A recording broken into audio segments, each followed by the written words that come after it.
does it really reach out to those people who are carrying out the illegal activity, mining activity? We learned some time ago in Niger State that a particular mine collapsed.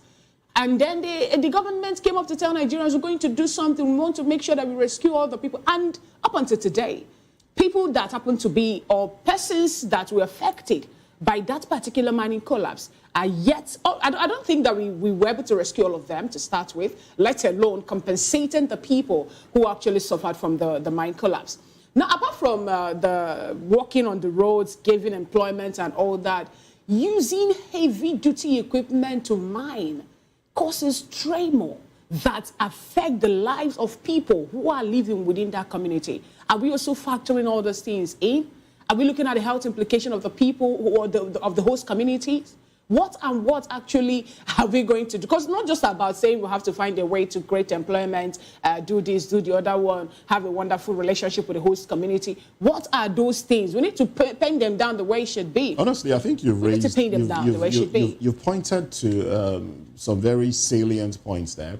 Having a list of the companies. I know the list exists. I know the minister knows.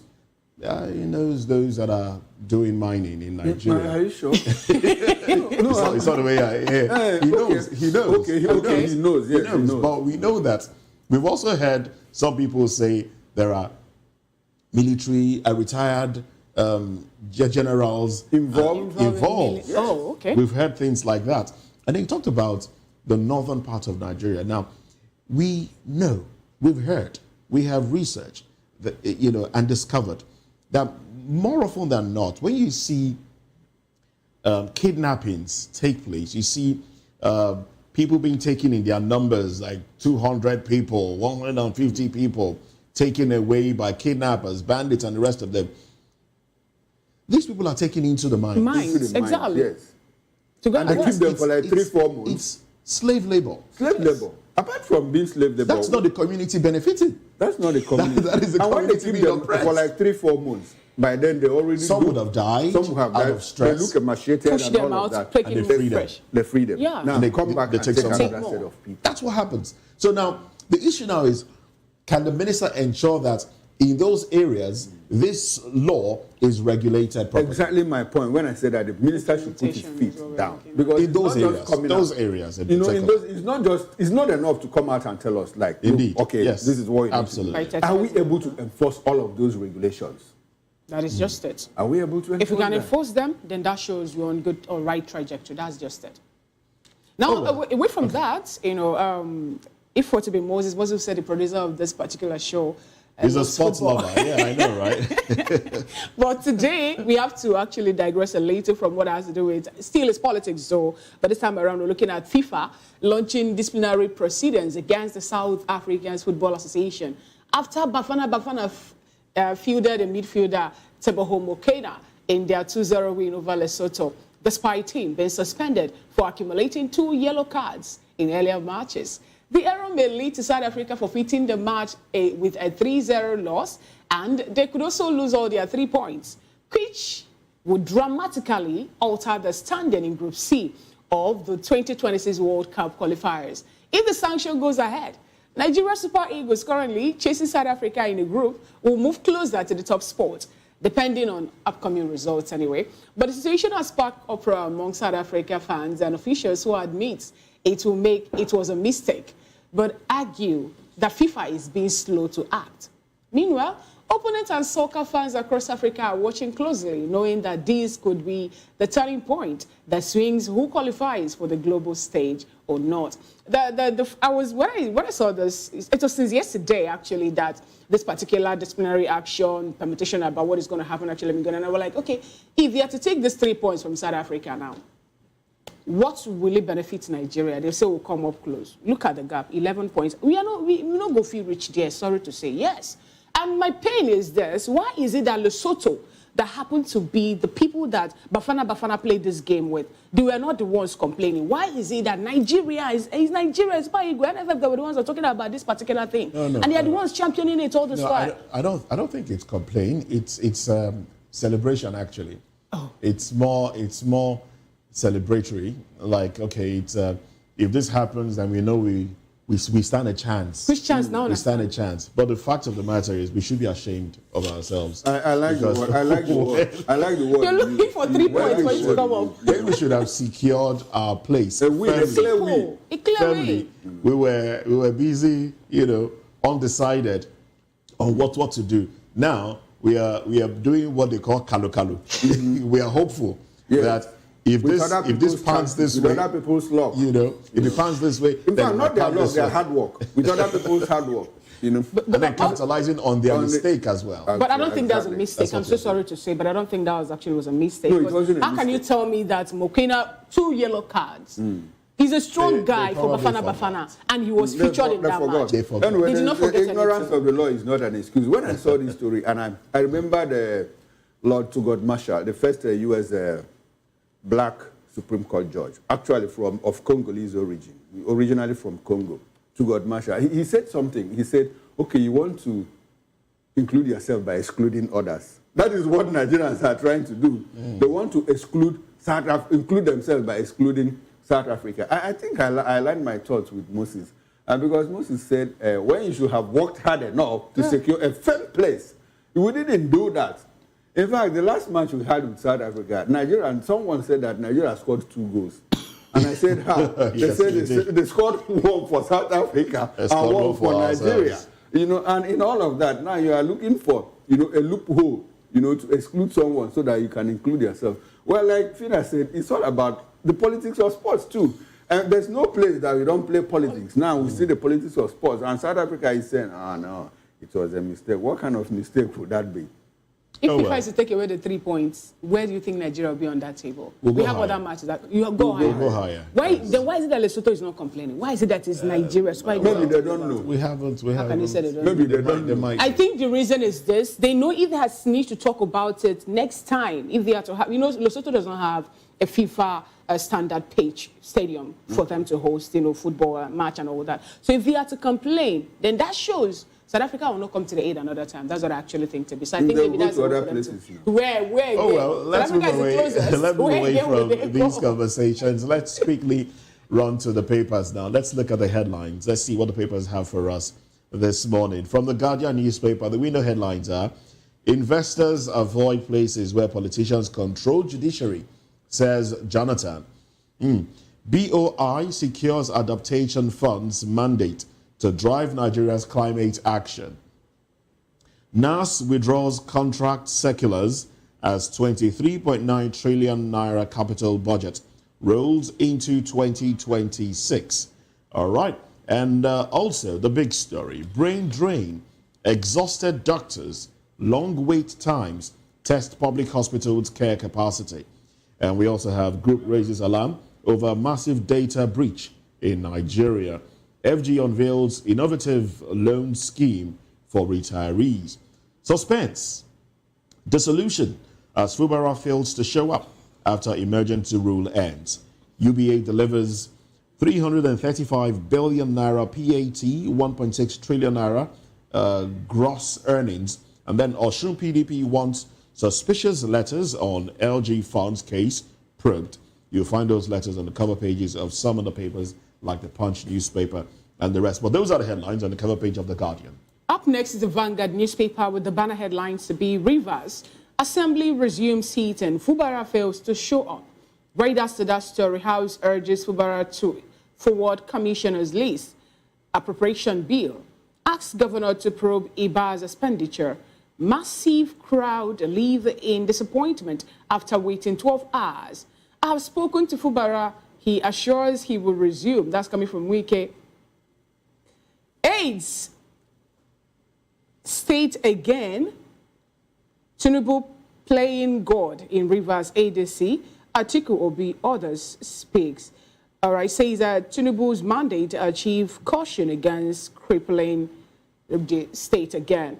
Above the masthead, the window headlines are UBA delivers 335 billion naira PAT, gross earning up 17% to 1.608 trillion naira. Government ends passport production at multiple centers after 62 years. Marketers want us to increase pump price by 75 naira. That's coming from Dangote. Flood alert. FG raises fresh alarm as rivers Niger, Benue reach peak level. Plateau targets Middle East halal market to boost economy, says Muftuang. NGE pays cost visit to governor. And we have other headlines. Ocean LG crisis, probe judicial irregularities, PDP tells CJ. Awujala's too. Fusengbua ruling house in leadership face-off. And those are the stories you'll find on the cover page of the Vanguard newspaper. And from the New Telegraph, FG ends passport production at multiple centers after 62 years. I'll take that again for emphasis. FG ends passport production at multiple centers after 62 years. Dangote Refinery, marketers wanted us to increase pump price by 75%.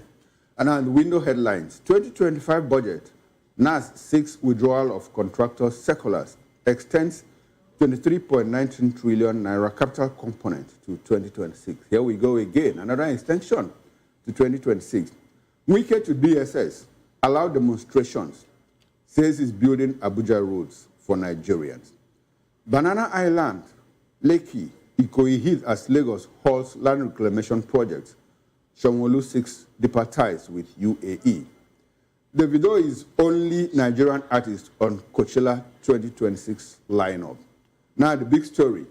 Rivers Assembly to probe EBA's spending as sole administrator with the riders. I spoke with Fubara yesterday. This has returned to Rivers. That's coming from Nyesom Wike, FCT minister. Fubara absent as busloads of supporters storm government house.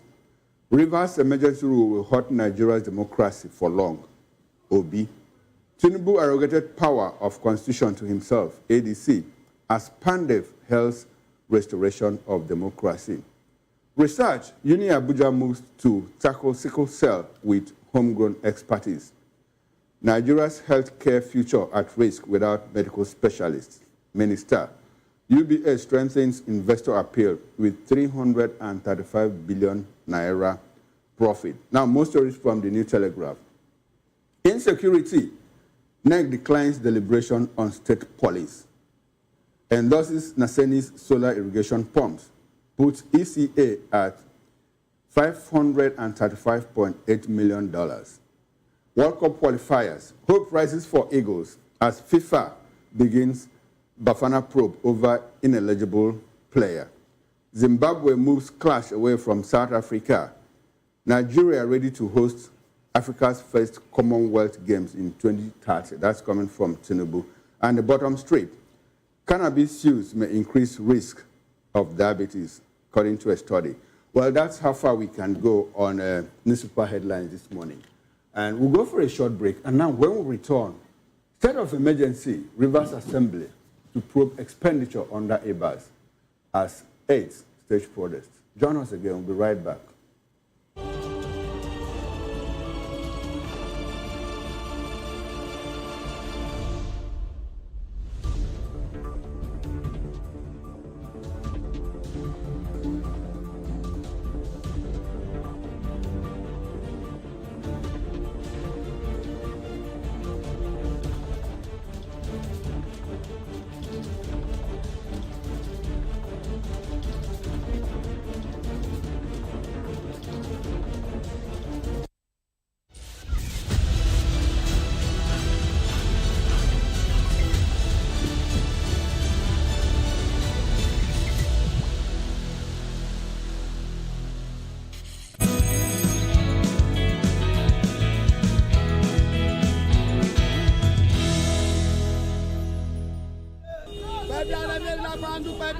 Good morning. It's the start of a beautiful day. Or start your day right with a healthy dose of news, fun, and inspiration.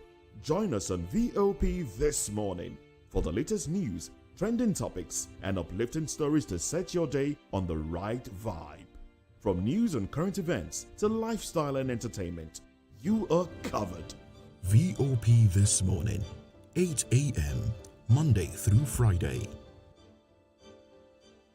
We encourage you to click on the like button and subscribe to our YouTube channel. We are Voice of the People TV. Also follow us on all our social media platforms. We are at VOP TV Live. Visit our website www.vop.ng for fresh and trending news. Also watch us live on SLTV channel 264, VOP TV, Voice of the People Television.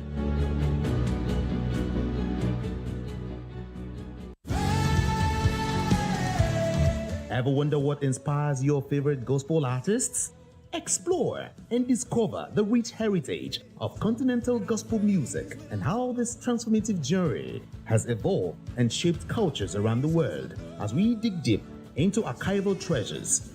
Feel the energy in our praise jam, Gospel Fusion, on Voice of the People Television. Tune in this Sunday, 3 to 4 p.m. and be part of a transformative experience that uplifts and inspires. Join us as we explore the transformative power of gospel music and its ability to uplift spirits and unite hearts. Tune in this Sunday, 3 to 4 p.m. on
All right, welcome back and thanks for staying with us. And if you are just joining us, this is VOP This Morning on Voice of the People Television. The Rivers State House of Assembly has resolved to investigate the management of the state's finances during the 6-month period when Ebok Ete Ebas served as the sole administrator. The lawmakers who resumed plenary on Thursday morning following the lifting of state of emergency also called on Siminalayi Fubara, the governor, to transmit the 2025 appropriation bill for consideration. Quite interesting. Also, aides attached to Rivers State, the Rivers sole administrator, Vice Admiral Ebok Ete Ebas, has staged a protest over unpaid entitlements, chanting and threatening to block his convoy as he prepared to travel to Abuja amid the dust. The security operatives, fed up with months of delay, voiced their anger at protocol officers when told Ebas was leaving the state, momentarily halting his departure and demanding immediate payment of what they are owed. Although the tension fled, senior officials intervened and claimed the situation. Meanwhile, pressure is piling on the Rivers State Assembly as opposition voices and civil society are demanding transparency and accountability, pointing to recent revelations that departments under Ebas allegedly made huge operational expenditures without visible outcomes. Well, also, the African Democratic Congress, ADC, has criticized President Bola Tinubu over the suspension and reinstatement of Sim Fubara, governor of Rivers State, calling it autocratic. Well, we've been joined in the studio here by Mr. Dele Fanimo. Dele is a citizen reporter and a public affairs analyst. Good morning to you, Mr. Good morning, Fanimo. everybody. Thanks for being part of the show. We also have beside him Barrister Asim Adams.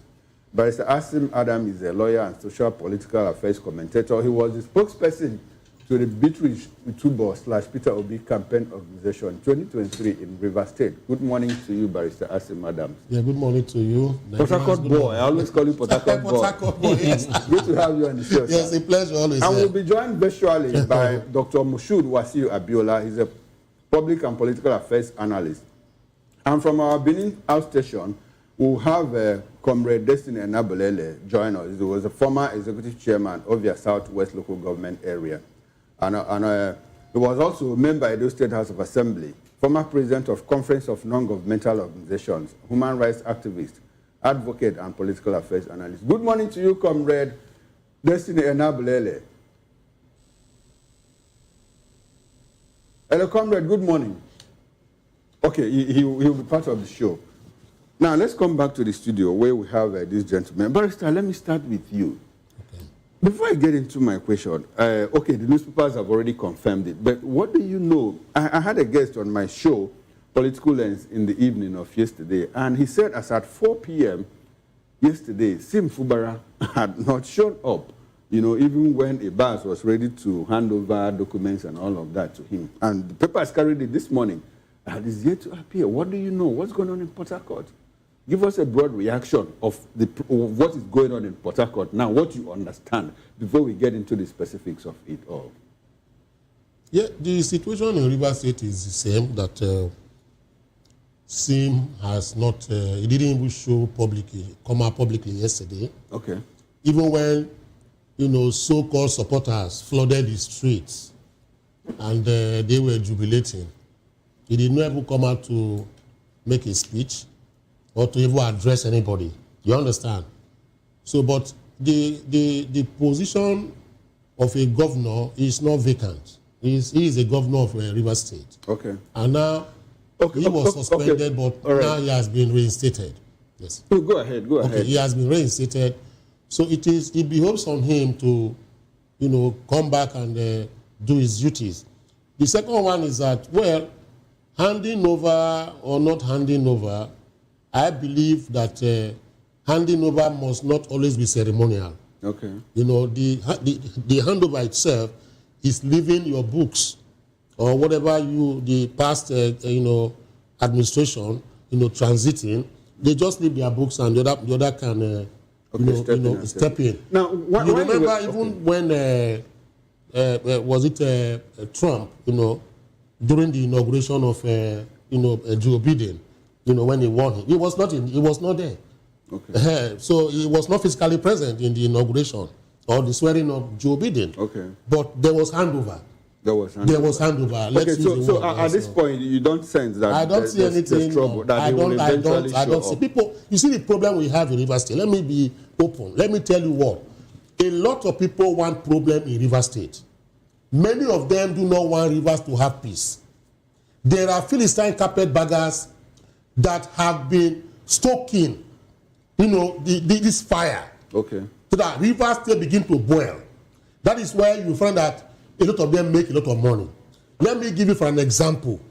A musician, I will not call his name, but he has profited, from this crisis in Rivers State. One, when Yeso Wike and Sim were all good together, he sang one song that topped the chart in Nigeria at that time. Okay. Then when they had another, they had issues, he sang another one again, Day or Day. The weakest this was at you understand what I'm trying to say? Okay, no. As they paid them. You understand? So I'm just trying to say, they come in manner. A musician gained from it. But those particular songs he was using content to make money. That is what I'm saying. I mean, he didn't. If he didn't exist, did he instigate the content? He didn't instigate, but if he didn't exist, he wouldn't have done that. In peacetime, he has not done a song. Okay. That we reflect the culture of Rivers State, how Rivers State is peaceful or whatever the case may be. Okay. So what I'm trying to say is that there are a lot of Philistine carpetbaggers who want trouble. And I know them. And see, let me be very open, because Rivers State is an area, it's a place where I live. You understand? And those people are not happy. And they are the Facebook mongers who want to predict and tell you that Sim is not happy. I want to ask you a question based on what you have just said, that some people don't want to have peace in Rivers State. Yes. Now, in the midst of all of this, within the context of these people not wanting peace, and the circumstances surrounding the state of emergency, in fact, pre-state of emergency, the 6 months of state of emergency, and going forward, the circumstances within those contexts, do you think that there will be peace in Rivers State? There will be peace. I ask that in the light of the fact that we have a governor now, Tony Cole says he's a lame dog. That is his business. Barrister, hold on. Let me land with my question. Tony Cole says he's a lame dog. Yeah. He's been stripped of all powers. In the 6 months, Abbas was sole administrator. He made series of appointments. And according to Philas, those appointments, were made at the behest of an individual, one of the gladiators in the whole imbroglio that enveloped Rivers State. Now, local government elections were cancelled. The one that Fubara conducted was cancelled, and a fresh one conducted by who? By a sole administrator. And some lawyers are arguing he doesn't have the constitutional authority to do that. Now, in that election, Fubara is a member of the PDP. Now, APC won 20 of the 23 local government areas.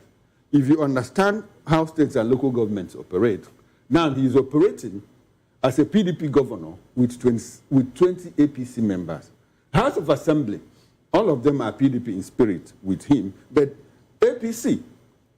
In actuality, in all of this, do you think that peace will come back to Rivers State? Lasting peace, not peace of the graveyard. What is peace? I want to describe, peace is not the absence of war. People should understand that. But the presence of what? See, peace is not the absence of war or violence. Okay. I don't know if you understand. That is why you see there's what we call peace of the grave. So peace, the word peace is relative. Now, Mahatma Gandhi, came out and said there is no absolute peace. The world can never have what they call absolute peace. Even the family can never have what they call absolute peace. That is why Mahatma Gandhi came out and said that the most disadvantageous of peace is better than a just war. He said the most disadvantageous of peace is better than a just war. Because he knows, except you are deceiving yourself, to say that there is peace. Which country has peace? No, Barrister, I'd like for you to talk about the kind of peace we will have. The River State, that's what I'm saying. These are just conjecturals. These are guesswork. You see, people are now behaving like pastors who in the pulpit know when God sleeps, when God wants to deal with an individual. They know when God is not happy. They know when God is happy. Because they have not seen God, they have not been there, but they can predict what God will do in the next 1 hour. That is what people are not doing. They are not trying to read and predict Sim Fubara and his moves. And then I say, because he has not come out means that he's not happy. Because Sim is not going to accept all these things as the case may be. But as I speak with you, as at yesterday, the 27 lawmakers, people are not even talking about them. Because assuming without considering that Sim were to have a seamless transition, and he remains there, and the House of Assembly, another arm of government, is not functioning, will that be democracy? 27 lawmakers were inaugurated back yesterday again, and they held their meetings alongside the other members that were there. So what kind of peace are we talking about now? Yes. Before I leave you now, do you agree with Tony Cole? I don't agree with him. You don't agree with him? I don't agree. You know what I'm saying? So you think that he'll operate freely with the powers that he has? Of course. There is no particular government in the world that will tell you that he operates freely 100%. Even Margaret Thatcher said it. That even in governments in UK, there are governments that do not have that 100% independence to take decisions. All right. Is it in the US? All right, thank you, Barrister Adam. Is it the US Congress? Is it even the US government? I would like to bring in Mr. Fanimo into this conversation. Mr. Dele Fanimo, what do you think of River State under the circumstances that I just described? The governor operating freely with 27 lawmakers that are with him in body bed, not in spirit. They are in another party. And we also see that the APC is even inviting him to come over and be the leader of the party in the state. And the fact that he has 20 APC local government chairmen working under him. What do you see? What kind of peace do you think we'll have in River State? Fubara's path had been strewn with landmines before returning to the State House. Okay. And the extent to which he can avoid those landmines so that they don't blow off his feet is a function of some subdued humility, tolerance, and ability to take rubbish. Because the days ahead are ominous for Fubara. He cannot sit pretty well to operate as a governor the way a governor should operate with the kind of landmines laid ahead of him. How should the governor operate? A governor should be a man of himself. Should the governor operate with disregard to No, the State he's the Assembly? chief security officer. of the state and is the chief accounting officer of the state. Was those things factored in before he was suspended? And then a sole administrator being, let's say, imposed on the people? You see, it's a different ballgame when you talk about state of emergency. State of emergency was consequential of certain issues that happened. But we're talking about governance here. You see, there are some powers given to a state chief executive and the president. As a matter of fact, I want to tell you here that whichever way we look at it, there are enormous powers that Barrister Azim as a lawyer can also attest to. As a matter of fact, I have a book written by an eminent lawyer on the powers of the governor and president as enshrined in the Constitution. And when I read that book, I realized that since 1999, when this Constitution became operational, I've not seen a president that had used 10% of such powers in this country. But what we are saying now is there are so many encumbrances that may not allow the governor to operate freely. And the T&C of his return, because there is a clause in the president's speech when Fubara had to go on suspension. That clause says that the 6 months suspension is at the first instance. So which means it is open for elongation. And because he didn't want them to elongate this, he had to concede to certain things that ordinarily a governor should not concede to. All right, then. Okay. Thank you very much for that broad overview of the events. Now, let's go to Comrade Destiny Enabulele. Comrade Destiny, thank you very much for joining the conversation. Welcome to the program. Well, let's establish contact first. Are you with us? All right, I can barely hear you. Okay. Well, I do believe that Comrade Destiny Enabulele is with us, and we're also being joined by Dr. Moshood Wasiu Abiola, who is a political affairs commentator, a businessman, and an entrepreneur. Well, thank you very much, Dr. Moshood, for joining the conversation as well. But let me start off with Comrade Enabulele. Now, the lawmakers resumed yesterday, and business on their table was probing the activities of, the sole administrator. Do you think, some have said that is lip service.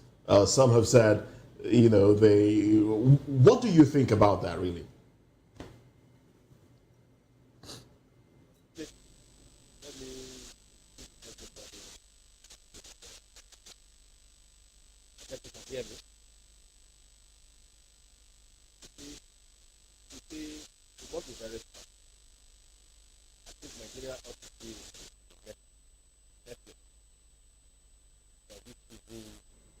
Good morning to you. Hello. Can you hear me? Yes, I can hear you faintly, but did you hear the question? Yes, I said. Yes. That is why I started by saying that this country, Nigeria, ought to have been in the Netflix, because this season will sell well and will generate a lot of money from this business. Well, Dr. Abiola, there's a bit of a problem. The audio isn't very clear. Well, this is for Dr. Moshood Abiola. Can we have Dr. Moshood Abiola? He's the one I threw the question to. So can we have Dr. Moshood Abiola on the line? Thank you. Well, Dr. Moshood, you might need to unmute your microphone.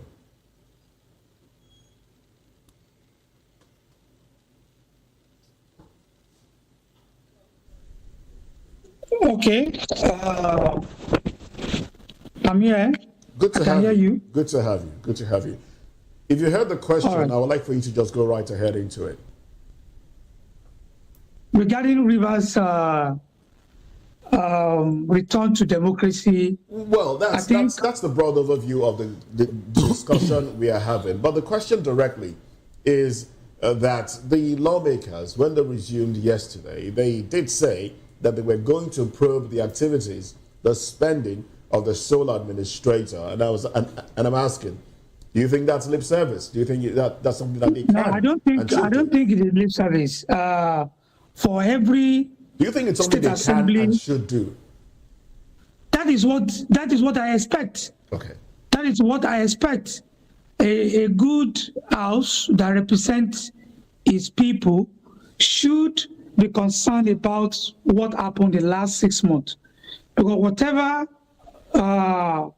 the sole administrator must have spent for Rivers people, it is not his personal money. If the money allocated or given to him in the last half of the year, it belongs to Rivers people. And it is the duty of the State Assembly to vet and check what those things were used for. And if they have any query or any question, then the sole administrators should be invited to the Assembly to answer questions on some of those areas they feel concerned about. And having said that, let me plead with us that many of us are engaging in speculations as regards to the powers and functions of the governor of the state. I think if we truly love Rivers people, if we truly love Governor Fubara, we should be more concerned about his return to power. That's number one.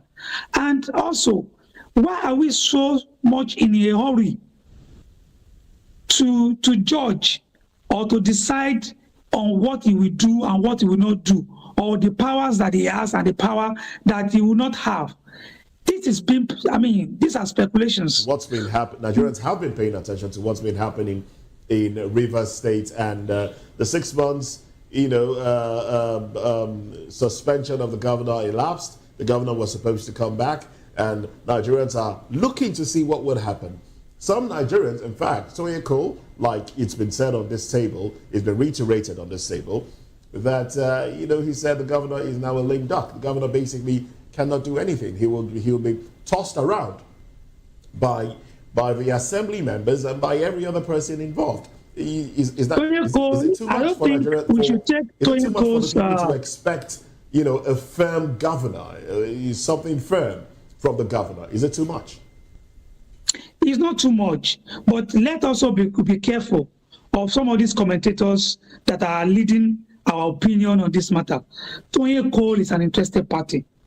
And going by what we've heard, especially yesterday, from the His Excellency Nyesom Wike about the activities of Toye Cole regarding Rivers matter, then I don't think any person that tend to be objective will take anything Toye Cole says about this matter. But let's leave what Wike said, and let's leave what Toye Cole also said. Let me ask, do you think that the governor right now, with the way things have panned out, do you think he can be seen as his own man that will take his own decisions? Or are we going to see a situation whereby he will have to kowtow to those that those that put him there in the first place? What I've seen, a more compliant governor.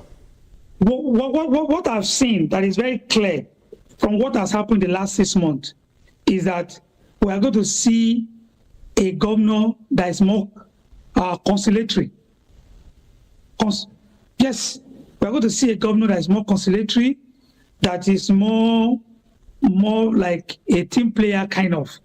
A governor that has gone back to the camp he belonged. I think that is what. When you talk about the governor that has gone back to the camp that he belongs to, before now, the governor said something when people were actually agitating and calling for his reinstatement.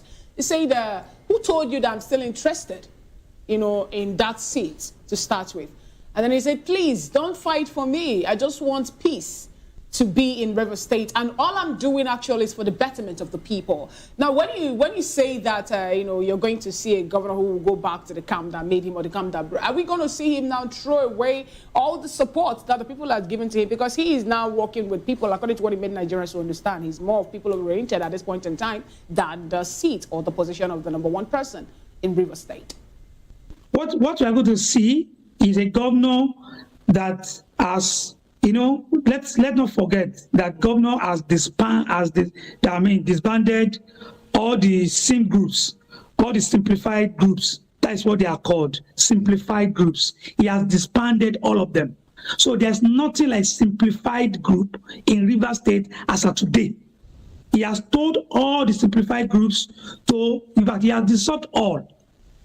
That is what is on ground now. So we are going to see a governor that is focused on governance. That is what I think we should be seeing. A governor that is concerned about project, a governor that is concerned about the welfare of average Rivers people. All right. Then. Thank you very much. All right. So, Barrister Asim Adams, I see you giving the thumbs up there. Yes. But can SIM simply disband the simplified group in Rivers State? Seeing that yesterday we saw the number of people that came out, expectant to welcome their hero, as it were. Absolutely. But he disappointed them. Yes. And another question: was that crowd? Do you think that crowd was, a paid crowd, or is that the people showing their support for the governor? You see, it was not a paid crowd. It's not a rented crowd. That crowd was not a rented crowd. It's an organic crowd. And for people like us who know, the psychology and psyche of the Rivers, youths and the populace, we are a very peaceful people, a set of people. If you look at what happens, Rivers State ought to be, the hub of, entertainment and tourism in Nigeria today. The reason is not far-fetched. If you see an average Rivers man, an Ikwere man is a man that has culture, traditionality, as the case may be.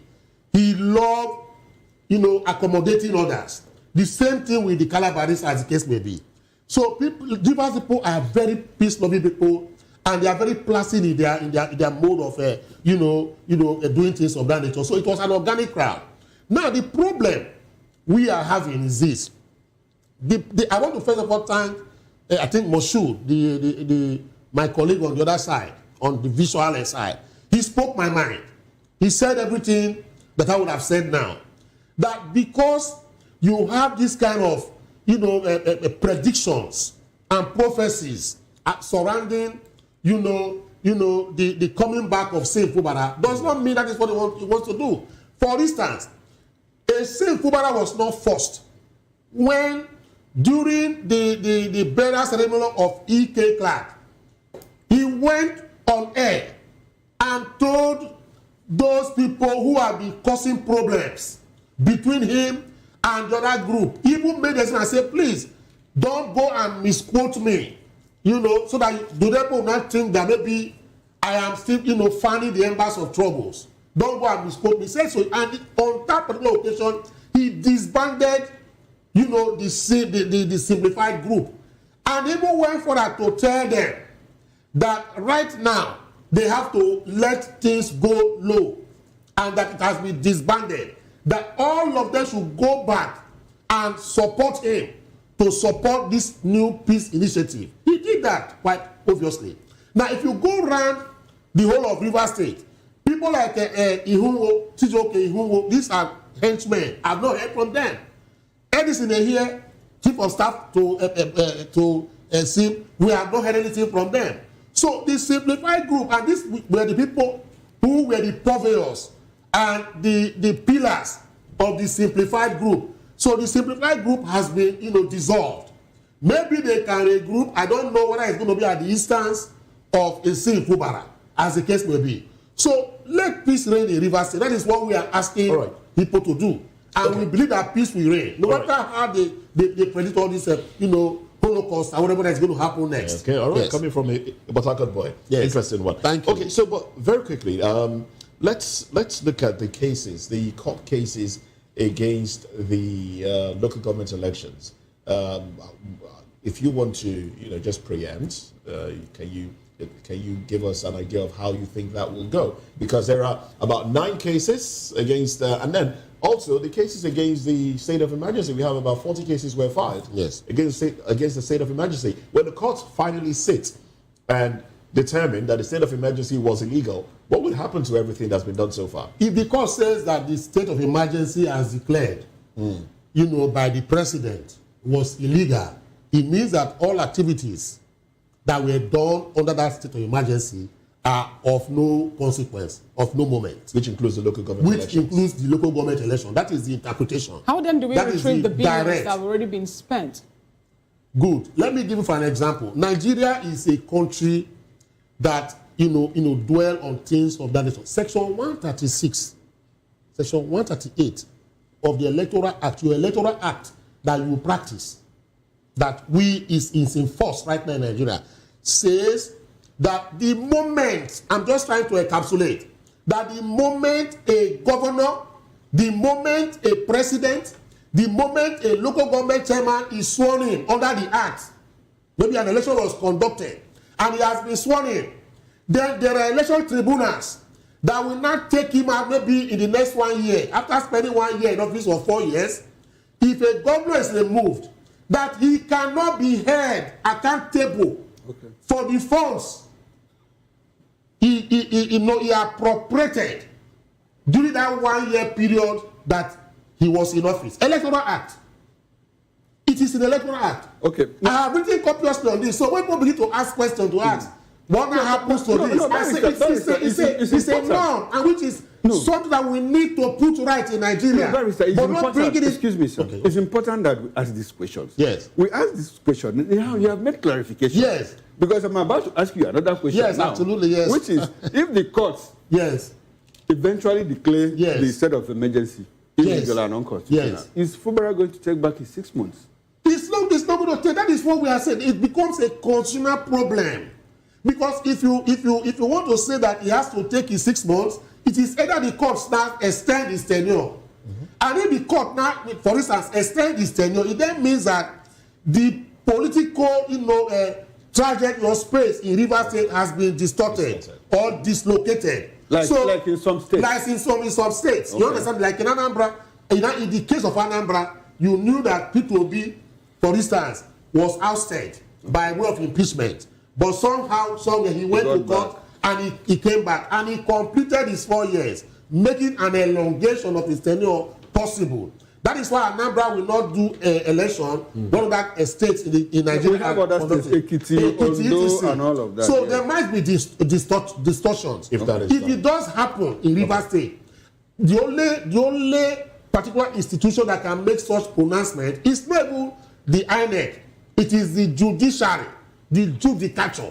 You understand? And if you look at the judicature, by virtue of that section 6 of the 1999 Constitution, it gives them that power to interpret.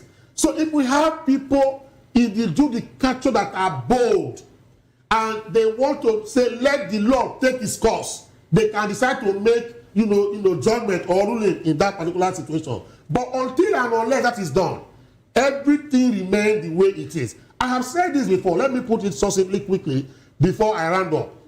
Quite recently, I granted an interview to a sister radio station from Rivers State. The question that was asked is that about 13 cases were against the IBAS-led administration in Rivers State. Okay. 13. 2 of them in the High Court of Rivers State. The 2 of them in Rivers State were dismissed by the courts, saying that they do not have jurisdiction to even entertain, the question the litigants are asking them to, do. The matters were struck out, as this may be. And I predicted so. That is what is going to happen. Why? Okay. It is because of the fact that the president amended, because he amended the reset law in Rivers State to accommodate local government elections. The president did that by way of an executive bill, which is sent to the House National Assembly. and the National Assembly ratified that particular, amendment to that reset law that now reduce, time limit of 90 days to 30 days to conduct election, which this administration, IBAS, whatever did, as case may be now. Now, that particular, amendment was carried out, whether you like it or not, legally, because the National Assembly gave the assent and vet to it. Will you not say that the National Assembly, even though they were wrong, that the law that they made is a law that should not be obeyed? Okay. The only institution that can say that particular law and that the amendment made by the president that brought this consequential local government elections is what? Now the judiciary. Okay. Now, one more question before we move away from this conversation, because we are absolutely out of time. While the sole administrator was leaving office, we saw those that worked with him protesting non-payment of dues. What is going to happen now that Siminalayi Fubara is back in office? Will he be the one to pay those monies? Or, as the State Assembly probe the activities of the sole administrator, will they compel him to come back and pay? Or what's going to happen? That is, he has to pay. If he has to go through the book, who has to pay? The government. You see, Fubara is an individual. IBAS is an individual. The seat of government and governance remains. The occupier of those seats may come and go. But it's a continuum, as we normally say, or use the word in Nigeria here. So the liability and asset is what he's going to inherit.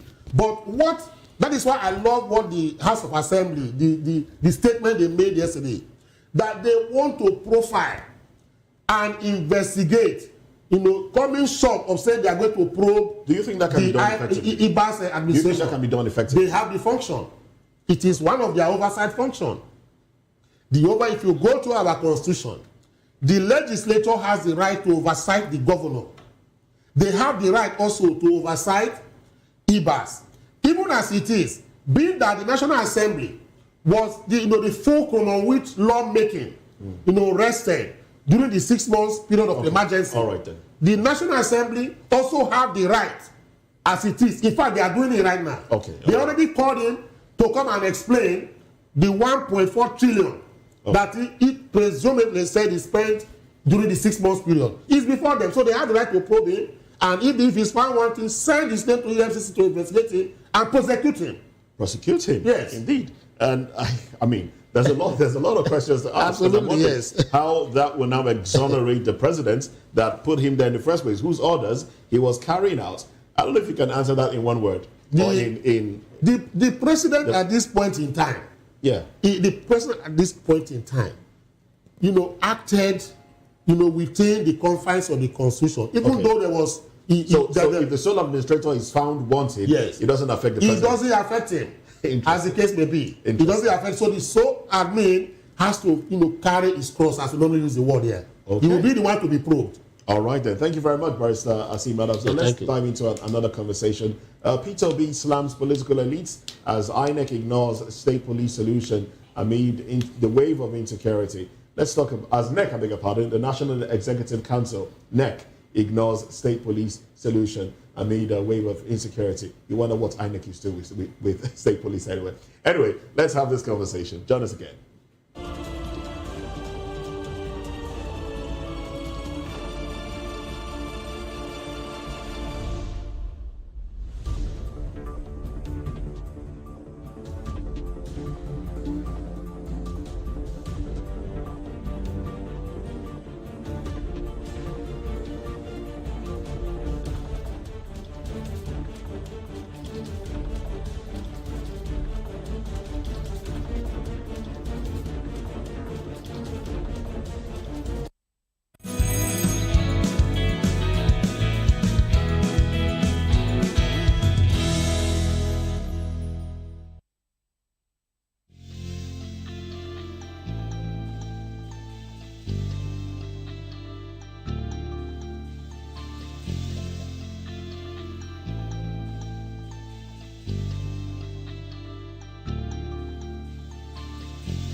Glad to have you back, still VOP this morning. Former presidential candidate Peter Obi has issued a stern warning that Nigeria's democracy is being manipulated by a powerful few, reduced to a toll for state capture rather than serving ordinary citizens. Speaking at the Goodluck Jonathan Foundation's annual Democracy Dialogue in Accra, he lamented that democracy should guarantee accountability, security, health care, education, and poverty reduction.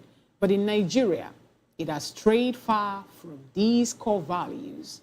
Obi urged Nigerians to vote wisely, demanding leaders of character, capacity, and compassion. Meanwhile, at its 152nd meeting, the National Economic Council, NEC, again sidestepped discussion on establishment of state police, despite growing support from over 34 state governors and public clamor for a more decentralized policing system to tackle insecurity. The issue expected to feature in the agenda was deferred, leaving many wondering whether political inertia and fear of losing control are delaying one of the most demanded reforms. President Tinubu has repeatedly described state police as inevitable, but until NEC formally debates it, Nigerians continue facing threats with limited local resources. We still have with us in the studio, we still have Mr. Dele Fanimo, a seasoned reporter and public affairs analyst, and also in the studio here, we still have Barrister Asim Adams, who happens to be a social and political commentator. Virtually, we still have Dr. Moshood Wasiu Abiola join the conversation. He's the public and political affairs commentator. Also, we have Comrade Destiny Enabulele, a former executive chairman of Ovia Southwest local government, who also is with us here in the capacity of a public and political affairs analyst. Thank you so much, gentlemen, for sticking with us. Now, let me start off with you, Comrade Destiny Enabulele. Good morning and good to have you join today's conversation once again. Yeah. Good morning. All right. What do you have to say about this particular statement made by Peter Obi in faraway Ghana, where he went for Goodluck Jonathan's Foundation, annual conference, stating that in Nigeria, democracy happens to be within the hands of few, selected few. And he says if that actually is to happen, then that shows that the word democracy, if it has to do in Nigeria, has been hijacked. Help us actually work around this. And also, as people are clamoring for, will I say, a more people-oriented way of governance here in Nigeria. Madam Faye, you must try to see how we leave the messenger and concentrate on the message. You see what H.E. Obi has said. It's not what is not this. They are just stated the obvious. Because there are instances where there have been flagrant abuse of processes, of court orders, of electoral processes. So for us, I don't know, maybe it's coming because it's coming from it. That is why there is this huge cry about it. That's only stated the obvious. Especially with this present dispensation, this administration. I don't want us to go to, let's look at within these 2 years and the council of President Ahmed Bola, where you have they suddenly turn the DSS to the thug wing or thug department of this present administration. There are instances where the DSS will lead or led thugs to invade or have a citizen of this country beaten up. And when you decide to put them and there are no investigations. I'm a case study. The DSS official led my attack with over 30 thugs. And I've written a petition. As I speak now, they've not even called me or they've not even carried a single investigation. And you want to say that Obi has again misfired. To my mind, he has not misfired. That's just the case. There is an instance, not yesterday or the day first, that's so alleged, or perhaps a person alleged, that the DSS has forged the signature. So for me, And there are instances of the river, for instance, where, quote unquote, a supposed Democrat truncated a democratic process in the river. And you say that Peter Obi has misfired. All right. There are instances, not with me, there are instances where some persons have alleged that my elder brother, the FCT minister, Yendeba, is not in charge of the capture. You see, and there are flagrant, abuse of processes in the National Assembly, where again my elder brother from the South, Senator Akpabio, currently presiding the National Assembly, you can see the shenanigans, the show of shame that is going on. It doesn't seem like you're proud of your brothers. Permit me, sorry? It doesn't seem like you're proud of your brothers, because your elder brothers. With utmost humility, with utmost humility, I'm not proud. I must be very frank. I must endeavor to call a spade a spade. If when I was in primary 5, I can confront my father. Not confront, I can ask my father, why did you marry my mother, the second wife? Then we taught words and meaning. And my mistress, my teacher then said, for instance, if a man marry second wife, that second wife shall he prove that. Okay. Bold enough to meet my father. But with everything we've seen, and the things that you've also pointed to, do you think we are not ready for state police yet? Would you align yourself with the National Economic Council? To be very frank, we have been long, not even a state police. We are long overdue for community policing. Local take charge of their various domains. Every crime is local. I was once a local government, and I know exactly what I'm talking about. Every crime is local. There's no way you go and bring a man from Zamfara to come and preside my local government, my village, Gobazoa, the administrative headquarters of that Southwest, for instance, to know the strong men in my area. It's not possible. There is this communal lifestyle in our various communities where if a stranger enters a community today, it is immediately identified. And if anything goes wrong, they know who the family are known for decency. They know who the family are known for the opposite of decency. You understand what I'm saying? So I painted a scenario here before. I don't know whether it's this platform. That there was a school, my primary school, that at the time it was boggled and some of the doors were removed. Immediately my father and the friend, both of them late now, said somehow a particular family, within some few hours, the doors and what was stolen was recovered. So we know who is the pastor, we know who is the man in our community. All right. Now, comrade, let me stay with you. I would like to talk about the place of intelligence in local policing. Now, when you bring an outsider, like you said, you bring somebody from Zamfara State to come to their Southwest local government, to be the head of security, probably the DPO or what. Now, if he has adequate intelligence, which is provided by another agency, probably the DSS, we also have them spread all across the country, will he not be able to work with that kind of intelligence? Must it be somebody from your locality that is able to do the policing? And what will be the place of compromise in all of this? Somebody from your community provides intelligence, and another person from your community is able to work with that intelligence, and he says, oh, okay, this is local, this is my brother, this is my relation, let's deal with all of this inside, like we see in some places. So isn't it better that you have somebody locally provide intelligence, and you have an outsider come out to enforce that intelligence? What do you think? You see, Mr. Okoro, the point I'm saying here that we have long overdue, not just for state policing, but for the local government policing as well, so that all can work in synergy. Fighting crime, you see, we need a lot of energy, because those that are committing crime, they are not sleeping. For us that say we want to arrest it, we shouldn't be seen sleeping or napping. So this, even I think you spoiled the whole question. Bringing in the DSS. I've been issued. They were supposed to gather, intelligence, for the conventional, police. to carry out their investigation.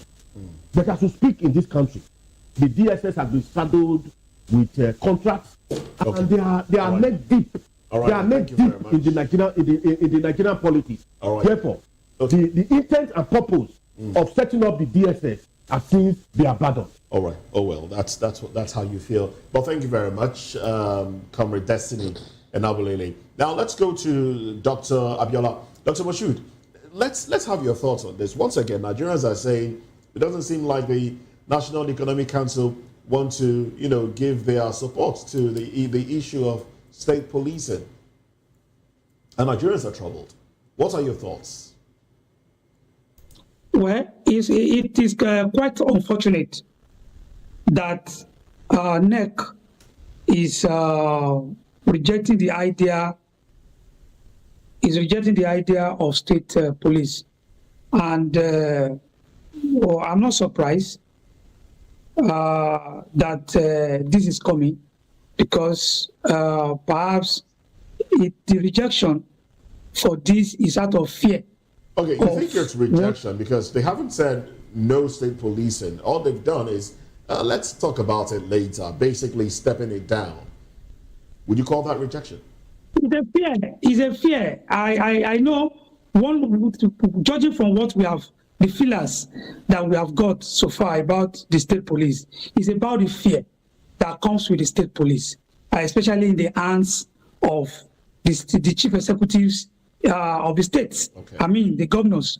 So it's the fear. I think everybody will know that is good for us, considering the issue that we're having, the issue of banditry, kidnapping, and terrorism in the Northeast, and what have you. State police is what we need to stem the tide and make sure that we get back to a secure society. But the fear about the state police is also it's not something that we just step away. It's something that we need to discuss and see to how we can do this state police in a way that will not be abused. The abuse is a point, and it's also of a concern to me as a person, because once you see state police in the hands of the governors, I tell you, except we have a framework that guides this this particular issue, I tell you, it may portend the danger for our democracy. Dr. Owolabi, let me stay with you. When we talk about the governors abusing the state police, does it look like you that the presidents have also abused the state police? So, because of that level of abuse, should we actually disband the police force? When people make this argument, look, the governors are likely to abuse the state police, does it look like presidents have abused the federal police or what? What do you think? Hello, sir. All right. I do not think that that as it is presently, that the police, the power, Mr. President is abusing his power as regards the federal police. Okay. Because look at it from this angle. Showore just called Mr. President criminal. He just called Mr. President criminal, and he's still working free. Okay. The best the government have done now is to file a brief in court, challenging that, and then taking him to court and asking him to take down the post. Okay. All right, Dr. Owolabi, yes, I get your point. Now, you like your position is that, look, I wasn't talking about the current president anyway. I was just talking about presidents generally. Now, if you have the opinion that the presidents, have not, particularly this one, has not abused the federal police, using it to witch hunt or to oppress opponents and all of that, what gives you the impression that the governors are going to do that quickly? Surely, some of them that have a local arrangement, local security arrangement, have been abusing it. Look at Amotekun in the hands of some governors in the West. Look at the local vigilantes in the hands of some governors in the east. Look at what some of the governors are doing in the north with their local security arrangement. So even with the current security architecture, whereby some CPs, some commissioner of police in the state have been bought over by the state governors. Okay. So just imagine if the instrumentality is now totally in the control of these governors, then we abuse it. Okay, all right. Thank you very much, Dr. Owale. I think the issue of state police is an ongoing conversation. We'll keep talking about it until we get to a point where all of us will be at the same page. Now, let's come back to the studio where we still have Dele Fanimo and Asim Adams. Dele, let me come to you. This is the third time that the governors under the neck, are stepping down on discussing the state police. First time, second time, third time. And when there are security issues in their states, governors are quick to say, look, we are not actually the chief security officer in terms of the powers to enforce and use the police force, the military, and all of that. But anytime they get the opportunity to discuss it, they step it down. What's going on? And mind you, we are hearing that, we heard the president say, look, we need the governors to discuss it. Sometime in January, February this year, we were told that all the governors are assented to state police except the FCT minister. So why are we going back and forth? Why is the president telling us now that the governors are here to discuss it? What kind of discussion would that be? Honestly, for me, I can't even hazard a guess as to why this is delayed. Almost 1 year when, after the president came out to say that the governors had already agreed to having state police.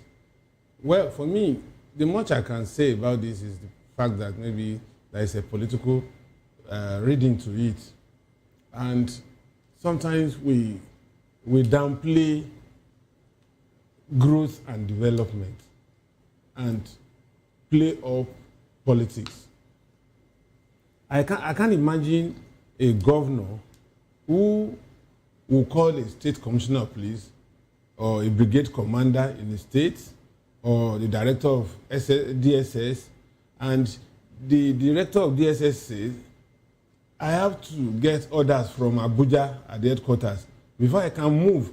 Yet, your people are being killed in droves. Now, somebody somewhere is making it easier for you to have direct contact with security operatives within your locality. And these are people that understand your terrain, knows the bad guys around you, who could move in and say, if this is the modus operandi of this crime that has been committed, it must be so and so person, and it will go after that person. You are now saying you are delaying, and you are even raising this at almost about the last thing on the agenda in your conversation. Whereas it should top the agenda in this conversation, and this is the third time. The first time, no, we have exhausted all the power, all the time, and we are a little bit weak to discuss it. So let's move it to another one. And it goes on and on. And I hope it will not be another PIB that lasted about 16 years. Okay. Before it was finally passed by Buhari. No, people have been complaining about insecurity, Mr. Fanimo. A whole lot of persons are talking about insecurity. I think that's just the biggest problem we're having in Nigeria. People are living in IDP camps now. Are you saying that, the NEC, if I'm to, this particular term, are deliberately trying to increase this insecurity when they are turning away or turning blind eye to the only solution or the quickest or easiest solution that we know can put an end to the issue of insecurity in Nigeria? You see, I had a chat with a professor this morning before I left my room. And I think he stumbled on a video about why Gumi should be prosecuted. So he now sent to me, he said, it appears that these things are beyond Nigeria, that maybe the West, that's his own conspiracy theory, will not want a cohesive and developed Nigeria, near Africa, because they don't want another behemoth to add to the existing ones. Okay. So, and somehow I tend to believe, because these things are not rocket science. I want to have my state police. If you say they will abuse, Is it all the 36 state governors that will abuse state police at the same time? Okay. All right. We're running out of time. But Barrister Sim Adams, let me come to you now. Very recently, something happened in Lagos that involved the then Labour Party governorship candidate, Gbadebo Rhodes Vival, where he attended an event. And then, well, he said on television that the police basically escorted thugs that came and disrupted the entire activities there. And going by the president, the kind of person that a president is, the president, and you will agree with me, that a president is someone who is known to get what he wants. You know, if he wants a state of emergency imposed on his state, he gets it. But now, the president who proposed state police doesn't seem to be getting it. Do you think the president really wants state police? Or what exactly is playing out here? You see, the problem we have in Nigeria is that many of the people we see and want to term statesmen or maybe politicians or leaders, they are very wicked people. I wish we can have a roll call of the governors that voted against state police so that we can name and shame them. They've all agreed, actually. All of them. If all of them did, I say agree. They've agreed. I say big shame to 36 governors of Nigeria for voting against state police. No. They voted in support. In support. Yes. That's what I'm saying. Except the minister of the FCT. Okay, the only person that hasn't. Then why are they not implementing it? And he's your friend. No, but why are they not implementing? No, see, the point, he has the right to vote. He has one vote. Shame on him? No, he has one vote. Should we say shame on him? No, not shame on him, because it went through. Because the issue of state police went through. Okay. The majority had their day. If, for instance, with his single vote, he had defeated the majority, say, I would have said shame on him. You understand? But for now, the majority have their way to get it. I didn't get the question very correctly when you asked it, because I had this on my ear, so I couldn't hear very well. So the point is this: for anybody that says he wants to go against state police, the person must be an enemy of the state, or he is the one orchestrating this banditry and terrorism in Nigeria, as the case may be. Now, politicians we have in Nigeria, I want to use the words of George Pompidou. He was one time Prime Minister of Greece. All right. Now, what did he say? He said that a politician is a man who puts the nation at his service, whereas a statesman is he who puts himself at the service of the nation. In Nigeria today, what we have are political leaders that have put the nation at their service. All right. That is why you see they do this, embezzle money, and they also want to foist hardship and insecurity on the people. Okay. Because they are wicked politicians, as the case may be. All right then. Thank you very much. Yes. But even though you didn't answer my question directly, yes. My question directly was: do you think the president, regardless of the posture of the president, do you think he is in support of state police? Because the president is one who we know gets what he wants. The president, by his body language, wants state police. But I don't know in his unkruga, there's what we call unkruga, the inner mind. Okay. I don't know what he has there. And especially the fact that the minister that he puts in there, because most of them are sophists. They come in and mount one or whatever. They go back there and they begin to say a different thing from their conscience. But I believe that from the body language, he wants state police. He advocated. If that actually should be the thing, yes, he advocated when he was in the opposition. I remember, this their group? There's a group, the APC, whatever, as at that time, they advocated for state policing. When Jonathan was having these same insecurity, issues all over Nigeria, bombs were being detonated all over the place. Barrister, why is it that we're not looking at it the way it should be? Because we know, according to what the IGP of police made mention of, it is a constitutional matter.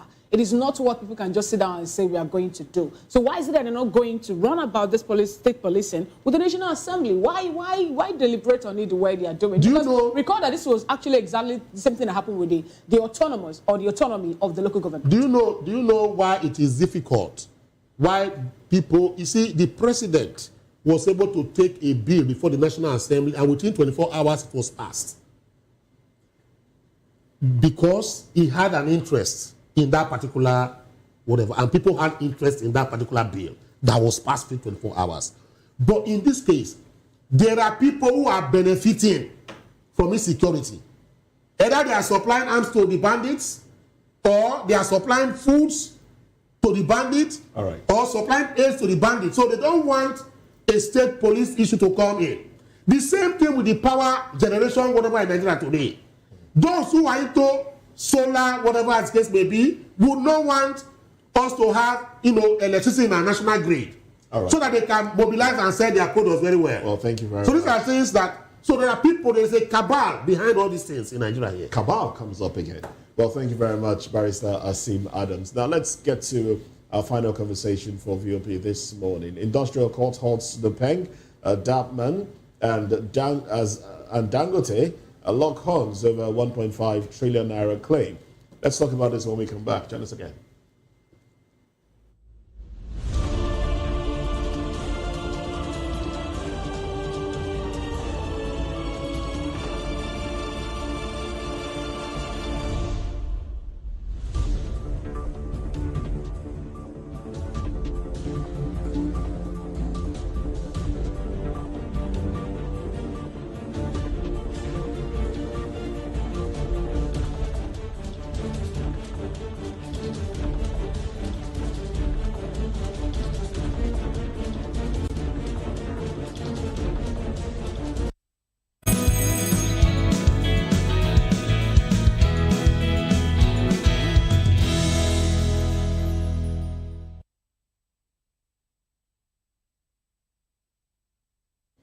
Well, thanks for joining us again. And we're coasting home now. Now, the National Industrial Courts in Abuja has temporarily restrained the Nigerian Union of Petroleum and Natural Gas Workers, NAPEG, from resuming its planned nationwide strike against Dangote Refinery, pending litigation. The courts also restrained NAPEG and others from blocking Nigerian roads or frustrating or shutting down the operations of Dangote Refinery and its affiliates. Now, the court's order follows a dispute sparked by the Depot and Petroleum Products Marketers Association of Nigeria, DAPMAN, which demanded an annual subsidy of 1.505 trillion naira so marketers could sell fuel at prices matching Dangote's gantry rates, accounting for additional logistics, coastal freight, and other fees. Dangote has rejected the demand, arguing that this would amount to a reviving subsidy regime and imposing massive cost on the economy. The refinery insists it will defend its position in court warnings against pressure tactics and insisting no increase to consumer prices despite marketers' claims.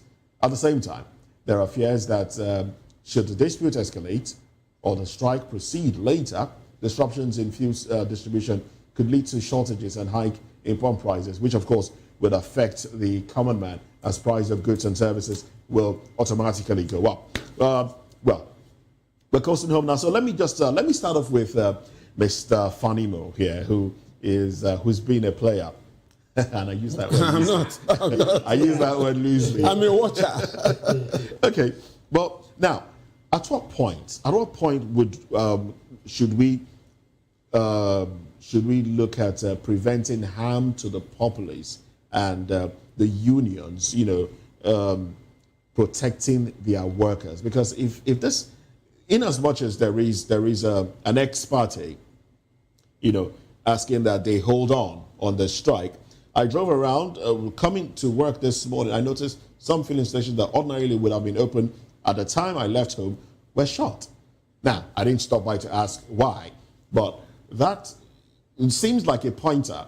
And there might be some subtle, agreement between filling station operators and Nupeng to refrain from selling the products as a way of punishing the people, basically, because it is the people that will be punished in all of this. At what point do we say, okay, let's not cause harm to the people, let's protect or not the workers under the union? You see, they just want to untease the Nigerian masses, because it appears Dangote is trying to withdraw the feeding bottle from their mouth. These people are over-pampered miscreants that shouldn't be allowed. These Nupeng people, that shouldn't be allowed to hold Nigerians to ransom. Imagine an organization that is supposed to be a trade union constitute themselves to nuisance, taking 39,000 naira from every tanker that loads from any bay, not even Dangote's gantry. And this money is not remitted to government.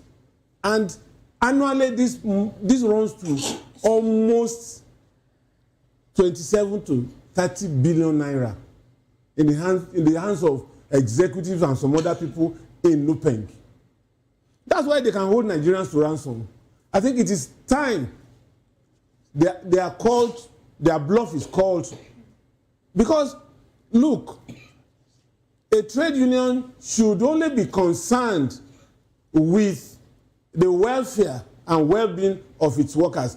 And in return, the worker's salary, from the worker's salary, check-off due is deducted to take care of those administrative expenses.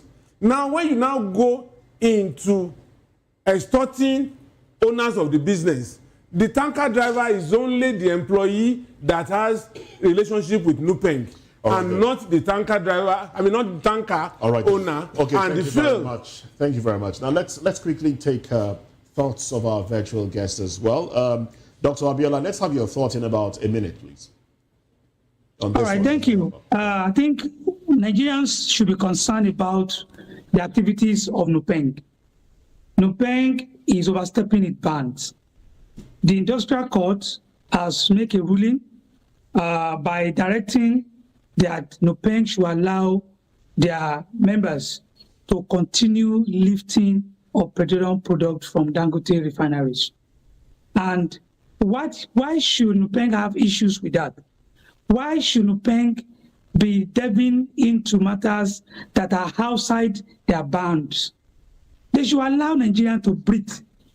I also, in relation to this, I also read a statement from Dangote himself, the chairman, alleging that they are actually asking that he should increase the pump price by 75 naira. The DAP man is demanding that he should increase the pump price by 75 naira. And this shows that these unions, that over time we thought they were pro-Nigerians. The full deregulation of the downstream sector of the petroleum sector has exposed the evil intentions of Nupeng, Dabman, and the likes. These people are only concerned about their own welfare. All right, then. They do not consider Nigerians. We're out of time. We're out of time. Well, but these are your thoughts. Some would say Dangote is also playing politics with all of this. That's what some Nigerians are saying, that he'll bring the price down now, and then if he has some sort of control, he might just take it up. But let's go to Benin, where we have Comrade Destiny and Abolele. Comrade, please, let's have your thoughts on this as we wrap up.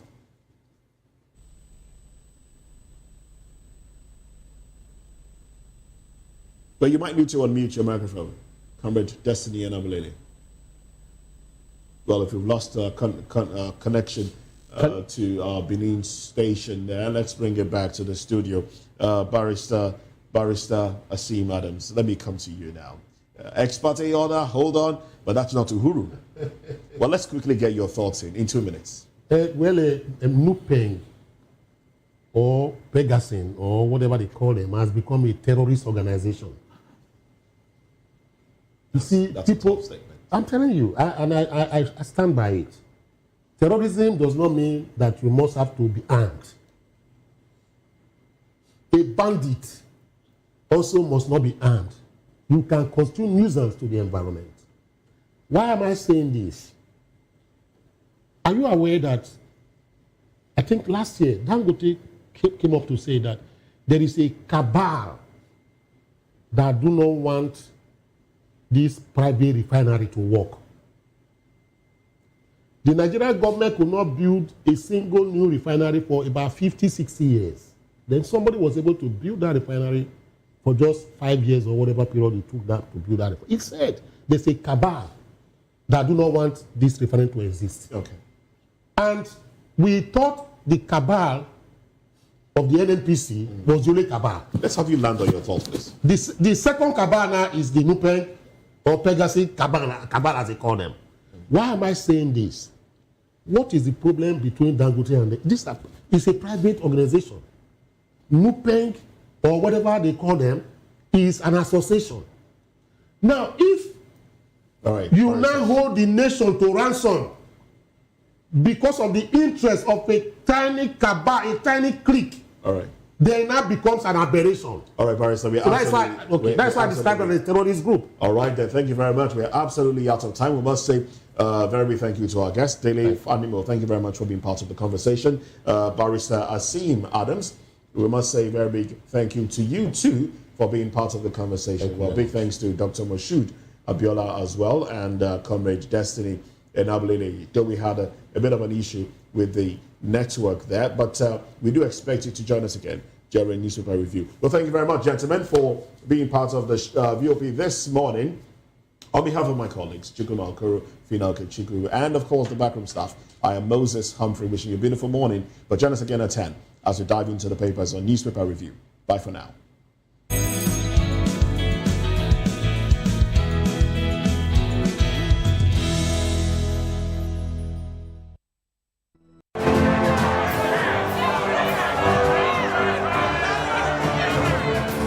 Do you want your voice to be heard? Do you know that you matter in the scheme of things? The People's Voice, the show where ordinary citizens take center stage as we discuss the biggest stories that affect you and I. With you in mind, we facilitate lively discussions, debates, and interviews on the topics that matter most to you and I. From social justice to economic empowerment, education to healthcare, governance, and more. Tackling tough topics and amplifying your voice. People's Voice. Mondays through Thursdays, 7 p.m. to 8 p.m. Join the conversation and make your voice count. The People's Voice. Make your voice count. 2564 is coming up on Barney 9, right? The 2564 Atlantic Tower. What happens in the hush behind hangar doors? Who signs the papers that gamble with lives? Which truths were grounded before they even ever had wings? If you've ever buckled a seatbelt at 30,000 feet, if you've ever stared out of that tiny window and wondered who's really in control of the skies, it isn't just flight, it's power, it's politics, it's pressure sealed in steel. We're peeling back the clouds from runway risks to sky-high secrets. We're diving deep where most dare not to look. Aviation Scope, every Sunday at 7 p.m. only on Voice of the People TV. We don't just report, we reveal. We don't just ask, we uncover. Because when it comes to the skies, ignorance is turbulence. Aviation Scope, the sky isn't the limit, it's just the beginning. Join us as we drive into the world of politics through insightful interviews with prominent political figures, both serving and former governors, ministers, senators, legislators, party chieftains, activists, and analysts. Get first-hand information into the decision-making processes that affect our daily lives. Highly engaging one-hour program that brings political discourse into focus. I am Chukuma Okoro. Political Lens, Monday through Friday, 6 to 7 p.m. Join us.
The Ariaria International Market is an open-air market located in Aba, a city in Abia State in southwest Nigeria.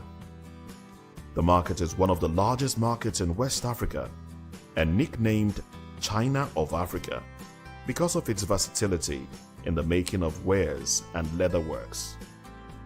Ariaria International Market was established in 1976 following a fire outbreak that destroyed the old Ekeoha market in Aba. The market was originally sited in a swampy area. The market is known for its shoemaking and leatherworks, thus making it one of the largest leather shoemaking markets in West Africa, with an estimated 2 million traders. For more than 2 decades, the market has serviced clients home and abroad.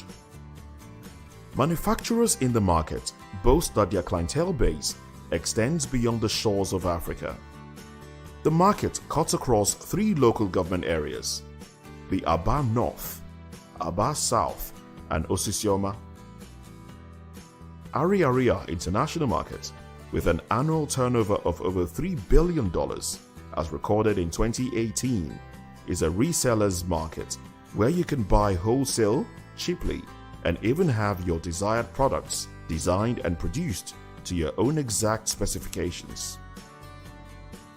There are a variety of businesses across the market, which includes sales of fabrics, shoemaking and sales, pharmaceutical supplies, hair salon materials, salons, general household goods, and so many others. The Ariaria market has a total of 37,000 shops.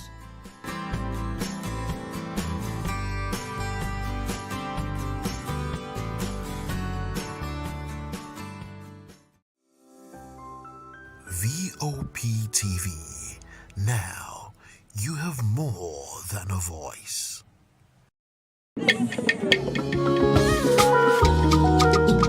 Voice of the People Television awuchiela o onye nụ ya ka ọrụ ibe ya. Ị chọrọ ịmata akụkọ ndị gbara n'akwụkwọ akụkọ dị iche iche n'ala anyị kwa ụbọchị. Ị chọrọ ịmata ka o si afịatụ na ndọrọndọrọ ọchịchị, agụmakwụkwọ, azụmahịa, ime njem, ọbụladị egwuregwu. Mgbasonyere anyị n'oge ndị Igbo na Voice of the People Television. Anyị nwere ndị ọbịa bụ ọkachamara bụkwa ndị ga-enye aka tapịa isiokwu ndị anyị jiri bịa kwa ụbọchị. Anyị ga-eji ka o siri gbaa n'akwụkwọ akụkọ dị iche iche wee malite tupu anyị akọzie n'uju n'ubi onye anyị bịara na nke ya. Ibamuru nzem ọzọ kerikosi ya gaziere onye ukwu ma gaziere onye nta. Mkparịta ụka tọrọ atọ ka anyị ga-ewetara gị bụkwa nke ga-eme ka ịmata ka ihe si aga n'ala anyị bụ Naịjirịa ọbụladị na mba ofesi. Oge ndị Igbo na Voice of the People Television ga na-abịara gị site n'ụbọchị Mọnde ruo Fraịde na SLTV Channel 264. Ekwekwala ka akọrọ gị ya akọrọ. Chetakwa na ọ bụ na SLTV Channel 264 ka ị ga-ekiri Voice of the People Television. Voice of the People Television. Ugbu a ị nwere karịa olu. Good morning. It's the start of a beautiful day. We'll start your day right with a healthy dose of news, fun, and inspiration. Join us on VOP this morning for the latest news, trending topics, and uplifting stories to set your day on the right vibe. From news and current events to lifestyle and entertainment, you are covered. VOP This Morning, 8 a.m., Monday through Friday.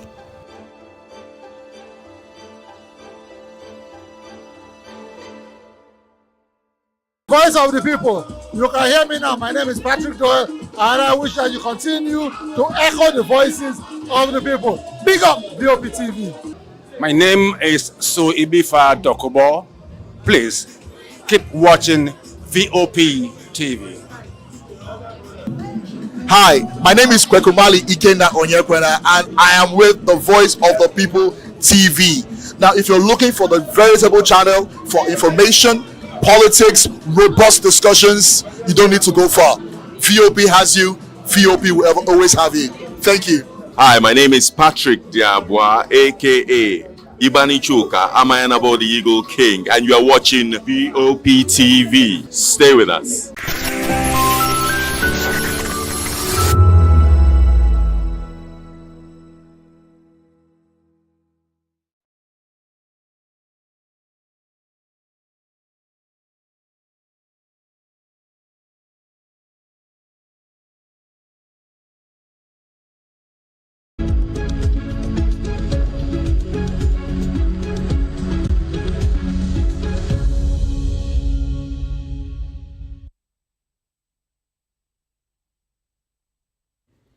Well, thanks for joining us again. Now, this is Newspaper Review. I am Moses Humphrey. And I am Chukuma. Thanks for joining us again. And we do have Dele Fanimo with us. Thank you very much for staying back. Always my pleasure. And from Benin, we'll be joined by Comrade Destiny and Abulele in the course of the program. But let's great. Comrade, thank you very much for joining us this morning again. Now, let's dive into the papers. Comrade, I'd like you to stay with us as we go into the headlines this morning. The Punch has the letter from, it says, Osun PDP asked Federal High Court CJ to probe suspicious letter on Osun LG Funds case. Says it suspects one of the letters was backdated. And you have that right there on the cover page of the Punch newspaper. I think some of the dailies also have that one. You have the letter. I don't know if I should maybe read a little into this letter. 21st August, okay. The other one is 2nd September 2025. The first is 21st August. That's the letter there. Okay.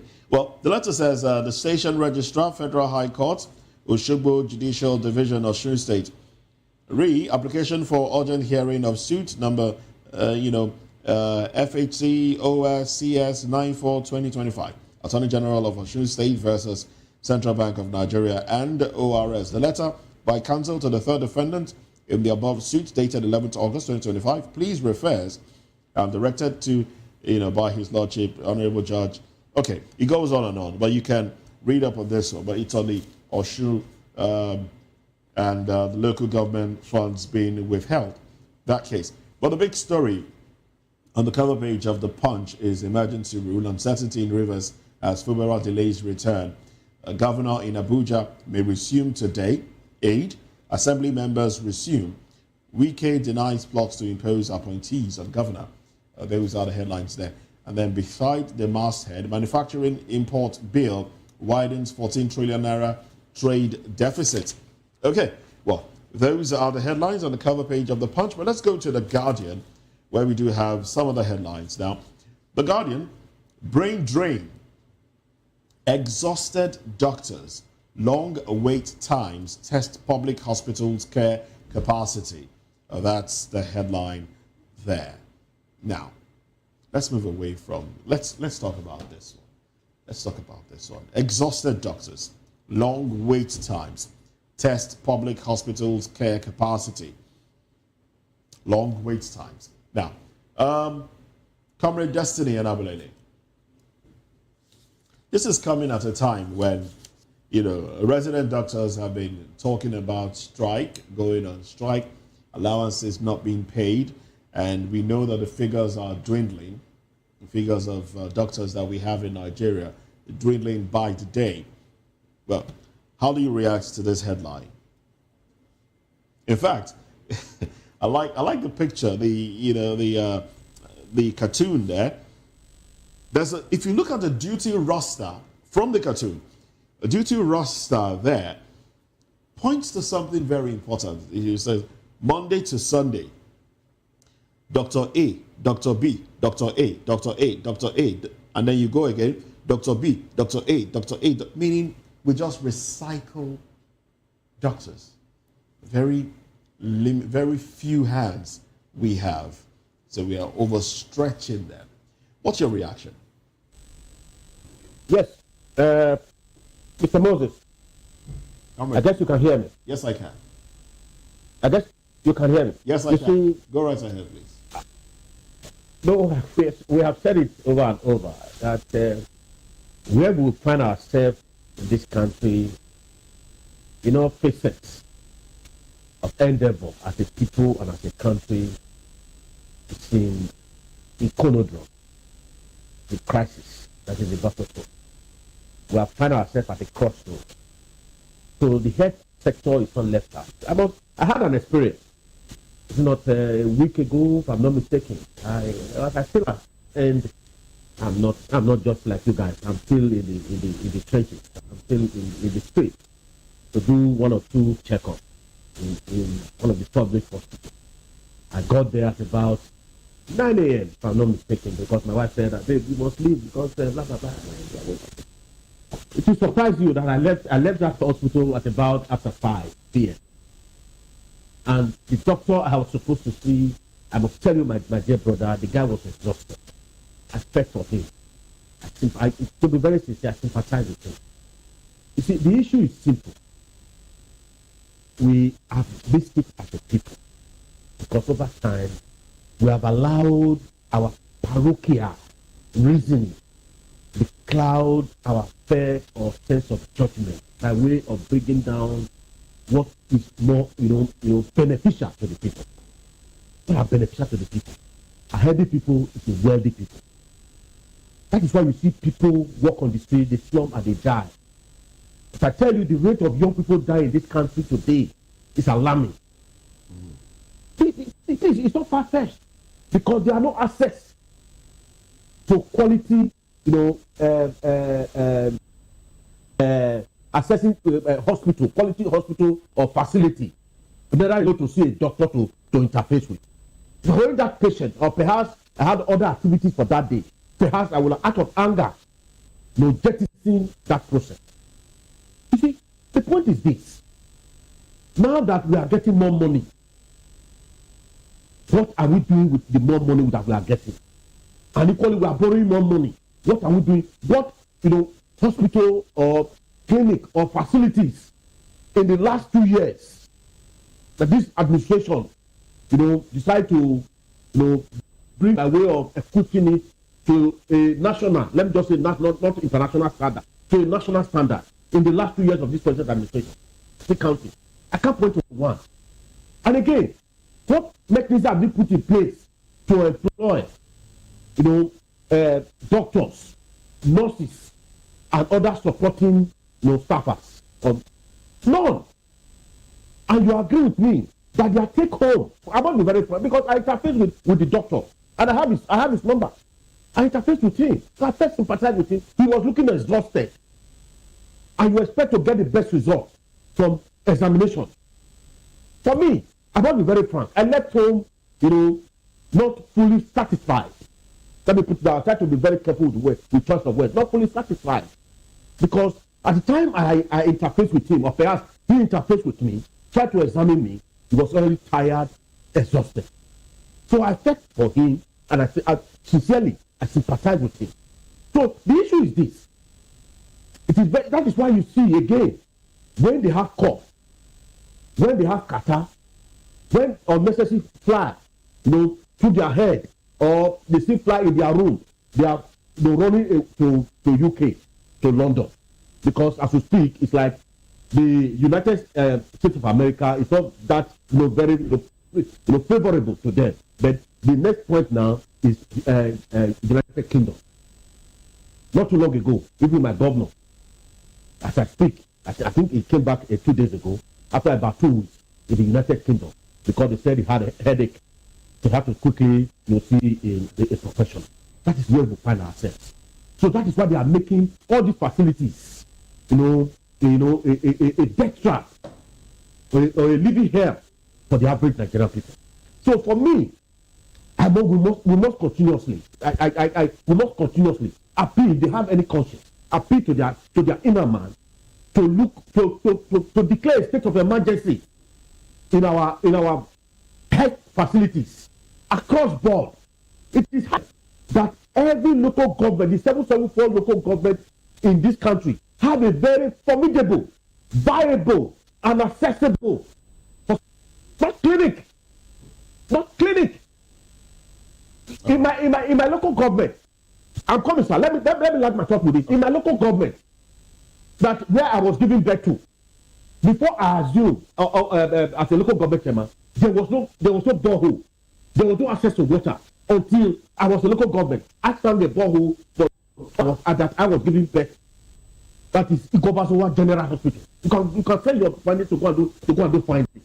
It was as bad as that for an hospital not to have a good water supply for patients. And we are living in hell. And they would not think that after living in Nigeria, there will still be a hell for average Nigerians. I'm not be very frank. Oh, well, thank you very much, Comrade Enabulele there. Well, So when they have headaches, they run abroad. All right. When they have headaches, they run abroad. Well, I think what Guardian is saying, there are a lot of talking points. Number one, they're talking about brain drain because a lot of doctors have left. We don't have the numbers here to run the hospitals that we have.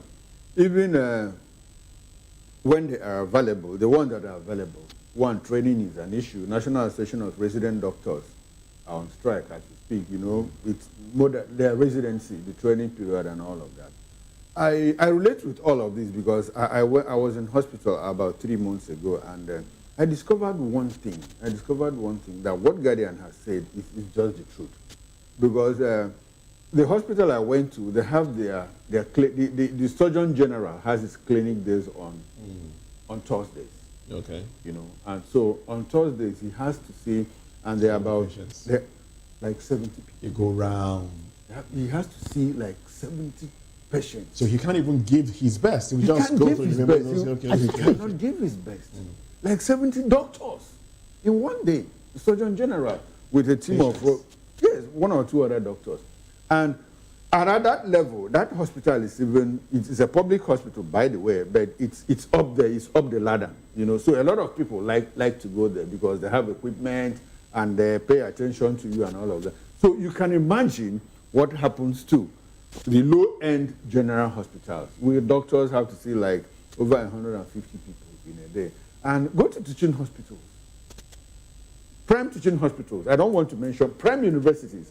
Go to their teaching hospitals. We understand what is going on, you know. So it speaks to the level of brain drain. Unfortunately, like the comrade said, we have people in charge, leadership. Instead of taking care of these things, they run abroad. Before Buhari came in, he said, look, that he will ensure that no public officer goes abroad, you know, for treatment. I think at Alaska, how many days did he spend abroad on hospitals, you know, as president? During his tenure. During his tenure. And the thing goes on and on and on and on.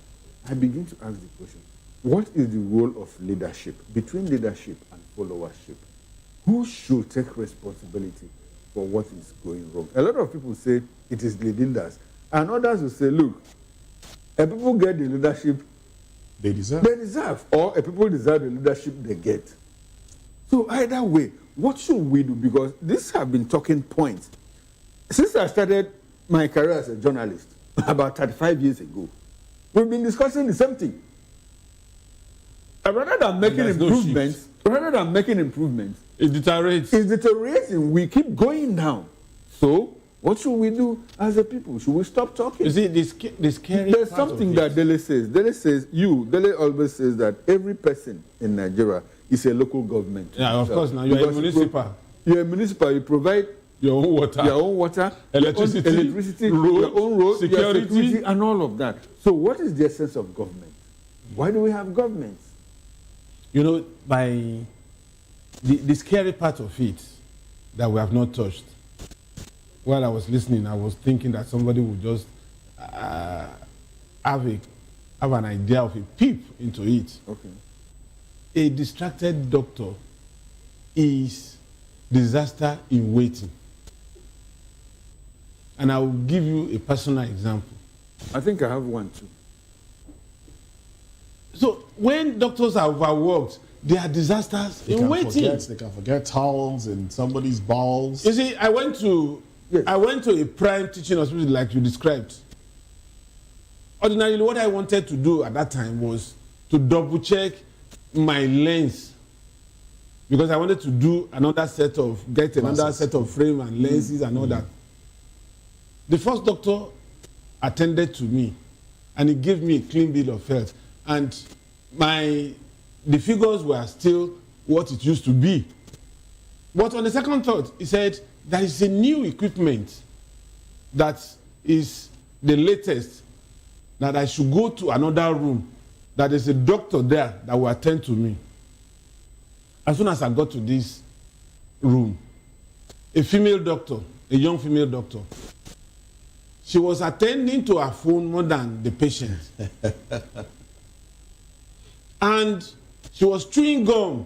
No, that's not exhaustion. That's just wait. That's distraction. Distraction. Yeah, I know. Disregard to but the number of people that were already waiting, because the doctor used the exit and entry door that demarcates his own office and the lady's office, and smuggled me in. Apparently, it was when I was going out that I saw the number of people that are waiting. So, in a way, she's just trying to ward off the stress by doing those things that you call distraction. Do you know that she recommended something different? She actually said, I had Makuna. Makuna is when blood starts draining from your vein to your eyes. I was scared. Then I asked her. No, I didn't even know. She now gave the recommendation to the first doctor. I went back to the first doctor, and the man was alarmed. He said, calm down, calm down. I said, what is calm down? You said I'm okay. Why are you saying calm down? He said, do you have diabetes? I said, I don't have. Now, this is the recommendation that you have Makuna, that you have to do laser surgery. And as at that time, it cost 350. The 350 was not the problem. But how would suddenly, within 2-3 minutes, how would I develop that ailment that was not there in the first room? I now put a call to my private doctor. It was then I realized that he was even the head of ophthalmology in the teaching hospital. That did the recommendation? No. Okay. He was the head. He was the head of that unit, Okay. but he had his own private hospital. Okay. But because it was on holiday, I couldn't go there. Okay. Do you know that? He now said, don't worry. I'm not too sure you have Makuna. He said, I should go back. And by tomorrow morning, I should get to the hospital around 7:30 when nobody was around. They will be around. That another doctor will be waiting for me and they will test me. Between that day and the morning, sleepless nights. I had sleepless nights. Do you know what I did? I dropped my urine on the floor so that if there is ants converging on the urine. That's your local way of testing. Of course. So I had to run to do a test for blood sugar. Blood sugar. Lo and behold, by the time I got to this doctor the following morning, there was nothing wrong with my like eyes. that. So now imagine if I had submitted myself to laser surgery. It's a 50-50 thing. Maybe only God knows what would have happened today. You see, Jenny has raised a very important issue, around the discussion we are having. Distraction and the conduct of medical personnel too, both doctors and nurses. Now, before I had the procedure that I had, I was liaising with a medical doctor in his private clinic. Okay. So we had agreed that I will come on so and so day for the distance. So the day I called him, I called him in the evening, and you know what? I called first time, he didn't take. Called second time, he didn't take. And when I called again, he took the call and said, sorry, I'm in the theater, I'm doing surgery. I said, you're taking call. That's what came into my mind. You are in the middle of a surgery and you are taking call. I said, okay, sorry. I dropped the call. No, but they take calls. They take calls. No, I don't like that. It shouldn't be. It shouldn't be. They take calls because they might be needed somewhere else. Good. No, but so they can, if they are needed somewhere else, case, they have nurses around that could also have taken the call to say, look, doctor is busy now, can you call back later? And so after that, I didn't go back there again. That was what actually led me to. That was what scared you. That was what scared me. I said, how could you be in the middle of a surgery and you are taking my call? Is that not a major distraction? Major distraction. Something could go awry at that point. Now, I took my wife to a military hospital. And when it was her turn, we stepped in. And in the middle of the consultation, a call came in and the doctor took the call. I said, my friend, what are you doing?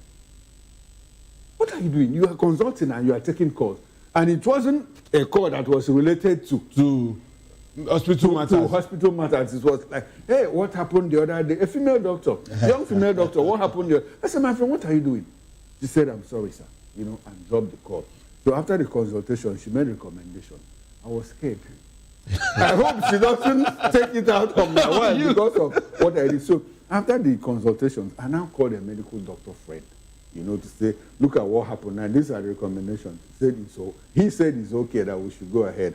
So what I'm saying is misdiagnosis and all of that because of carelessness and distraction. Yes. In the same, last one, the same hospital that I went, our 3 tests were recommended for me, and if you go to the lab, they will now look at the paper, cut out something, take your sample, and now paste on it. And I was looking, and I saw the girl paste MP, malaria parasite, on one of these. I said, no, they didn't recommend malaria parasite for me. And she went back to the book. And now realized there was no recommendation for MP. I said, I'm sorry, sir. I now corrected it. This thing so you need to be watchful. You need to be watchful. That is if you know. What if you don't know? What if I didn't know? Not many people know all this. If I didn't know that MP is malaria parasite? And she will just go do MP, and in the recording, they will record it against the other thing that she didn't even test me for. And I get into the theater, it becomes a problem. And doctors will walk back to say what actually went wrong. A lot of people have died. Exactly. As a result of these mistakes. Diagnosis has led to a lot of deaths. Of course. Indeed. Well, let's get into another issue now. NAS withdraws contract circulars as 23.9 trillion naira capital budget rolls into 2026. Let's just go a little deeper into this one. In what has been described as a decisive move to streamline fiscal discipline and accelerate capital spending, the National Assembly has ordered the immediate withdrawal of all contract award circulars already issued for the 2025 budget. The directive signals that the 23.9 trillion naira capital component of the 54.99 trillion naira budget will now be implemented over 2 fiscal years, stretching into 2026. And the chairman of the Senate Committee on Appropriation, Solomon Olamilekon Adiola, said the decision is meant to prevent missteps in capital project execution and ensure a seamless transition between fiscal periods. Now, the capital component of the 2024 budget will continue until December 31, 2025. Adiola also declared that implementation of the 2025 capital budget must begin without delay. Okay, and then he said a lot of other things there. So, we're running, what now? 2025 budget has not even started. Is that what this means? And the 2024 budget is still running, and we're running to December. Basically everything will run into 2026. That has been said earlier in the year, that the 2 budgets are running concurrently. Am I right? Yes, you're correct. So it's not a new thing. No, what is new is that this other one will spill into 2026. The 2025? Yes, we'll have to spill into 2026. I rolled over. I don't think it's healthy for us because Nigerians being what we are, it will be subject to manipulations. That is the problem. That is the problem. That is the problem. Because it's an overlapping thing. So you now begin to see a repetition of 2024 yes. has overlapped into 2025. 2025 is just going to start and then overlap into 2026. And so you see us operating 4 budgets in and 1 year. Because we already have 3 now. And by the time National Assembly reconvenes, they are going to start considering the 2026 budget so that it will be passed before 31st December 2025. So apparently we are going to have 4 budgets. That budget will now be delayed. It's unique. Nigeria is just I don't mind it being unique. My concern is, like they said, the capital expenditure component of that budget 2023 will now be spread. So are we seeing the roads? The infrastructure, when they say the capital expenditure component of you're talking about infrastructure. About infrastructure, roads and all of that. And in all that we do, I have said this several times, and maybe I am out of sync with reality. I just imagine things in my head. And I say, perhaps you are utopian. Perhaps I'm utopian, And I say, I imagine that a certain president, a certain president comes into office and says, okay, I'll maintain status quo across board, across all the sectors. You know, if all the roads want to just maintain as it is now, don't let it go down, even if you don't add to it. Even if you don't add to it, then you take one sector and you say, for the 4 years that I'll be president, I'm going to walk around the clock to fix the power sector, which is the superstructure, which is the structure. Then you build the over which other things are built. Over which other things are built. And in those 4 years, we ensure that everything about the power sector is decided decisively to the point that there is uninterrupted power supply. Now, if you have the opportunity, and Nigerians say, look, you have done well, and you have the opportunity to come back, you say, now, we have power steady. Now, every other thing remains. Ministers, don't let your sectors go down, even if they don't go up. They don't make sure they don't go down. The emergency. Yes. You take up another, which is the manufacturing sector. You start to build industries across. If we had done this in the past 25, 26 years of our democracy, it would be up somewhere. But we are trying to do so many things at the same time. You know, and the impact will never be felt. The impact will never be felt. And we get into arguments. I have done this. I didn't do this. I have done this. I didn't do this. So can't we just examine this track and say, if it works, let us do it? Is it too much to do? It's not too much. And the country is wealthy enough to accommodate some of these concerns and solve some of these problems. But unfortunately, it's like Ruben Abati once said that there's a demon in Nassau Rock. No, when he left. When he left. And when he left, demon did not attack him when he was inside. When he was inside the Nassau Rock. You know. All right, comrade. What are your thoughts? What's your take on this one? You see, I have listened. I think what we are not doing is telling this person that. Hello. Yes, we can hear you. Go on. Yes, I think what we are not telling them what we are telling them what they want to hear. You see, the problem is this government. For me, I will zero on this. I will narrow it down on this Tinubu-led administration.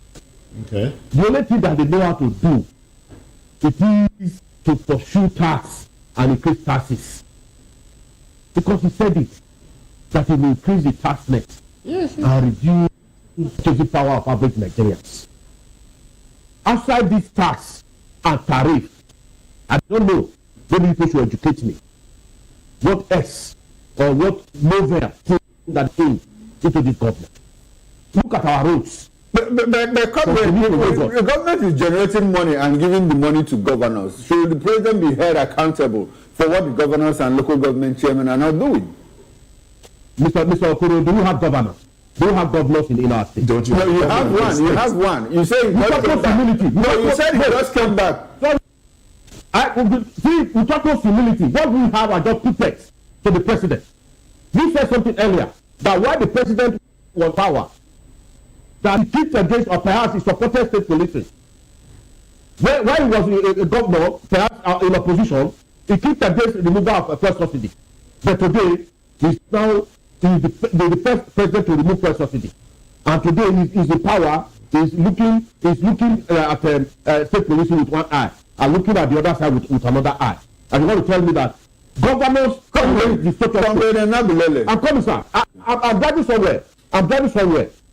You can't compare 1999 to 2007 governors to this what we presently have. Puppets, across all states without them challenging the center.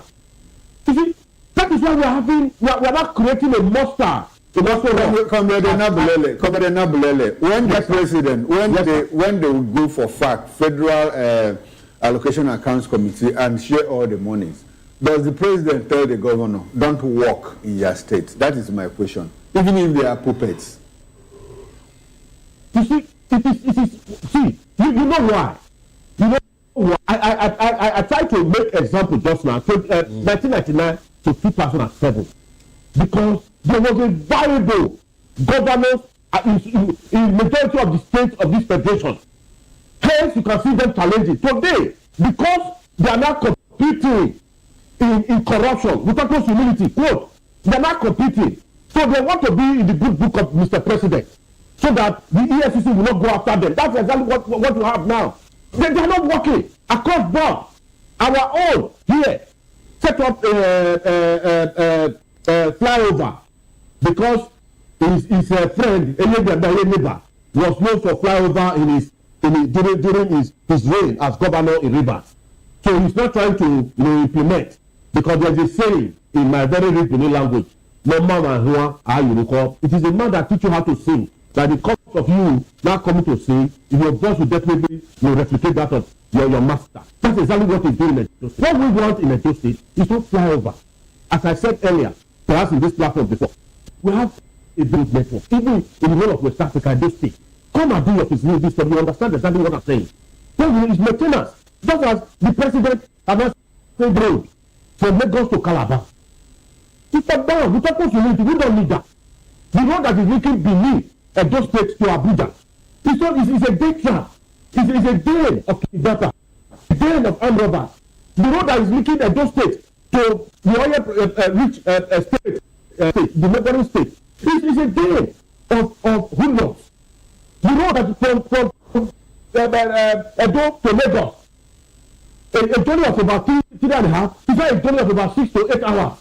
The day to Asaba, and we are not facing a conduit project that is meant for 2027 general elections. So for me, what they are doing, what they concern themselves with, it is the project that will finance 2027 elections. Hence, they are not coming up with.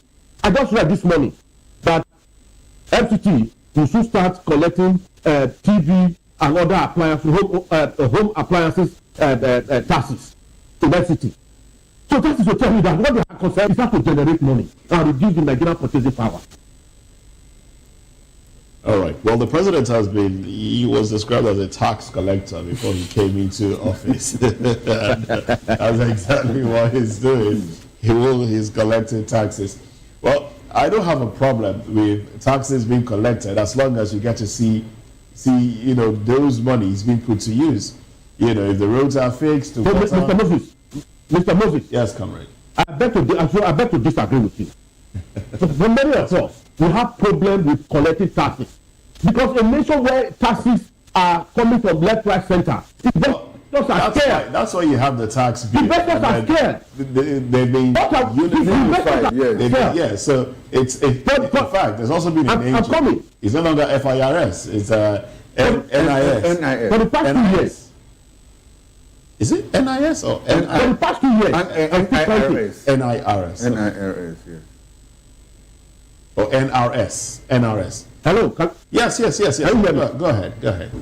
Yes, for the past 2 years, and still counting, there have been series of taxes, tariffs that will take us to nowhere. And there are bogus amounts shared to various states without commensurate development or projects for this money coming to various states. And again, I read somewhere that nations or countries that are always talking about taxes and tariffs, that investors are usually scared in coming to such state or country. Will you please tell me now that this present administration that we have XYZ investors in Nigeria? I think I expected by now that the classmate of the minister from Belarus, that's why he's going to build tractors. As I speak, I've not seen any tractors in Nigeria. They commissioned the tractors already. You want him to bring in more? Where?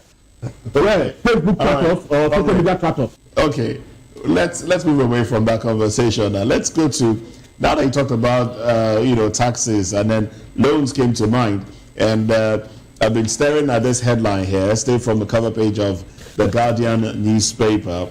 It says, FG unveils innovative loan scheme for retirees. Now let's go a little into that one. The writer says, why you sighing? or why did you heeze? Okay, the writer says, firm advocates mortgage system to address housing challenges. And then the story. To transform the country's consumer credit system, the federal government, through the Nigerian Consumer Credit Corporation, Credit Corp, has introduced a pension-backed loan scheme to support and empower retirees, launched in partnership with, some companies, Leadway Trustees and Optimus Bank. And the initiative offers retirees access to loans starting from 50,000 naira, with a maximum amount determined by the size of the pension income, and you can pay this within a period of time. Well, I do know some pensioners. If this is something they would want to be part of. Oh well, Comrade Destiny, you're shaking your head. I should be the one to be talking here. Yes, I'm a pensioner. Okay. Go ahead. Let's hear you. Go ahead. Okay. Let's hear you. Is this something that you would want to be part of? No, I'm not going to be part of it because, as a matter of fact, as a pensioner, you are a high-risk loan taker. Why because, so? You are close to the tarmac. Closer than somebody in his 30s and 40s. No, but it's not your worry. It should be the worry of the credit agency. It is my worry because, one, the way loans are disbursed in Nigeria, even look at those students that were awarded loans. Almost 20% of it would have been taken off you before the balance is given to you. Yet you are paying the principal, you are paying the interest. And besides, what are the collateral? The band is there is no pensioner.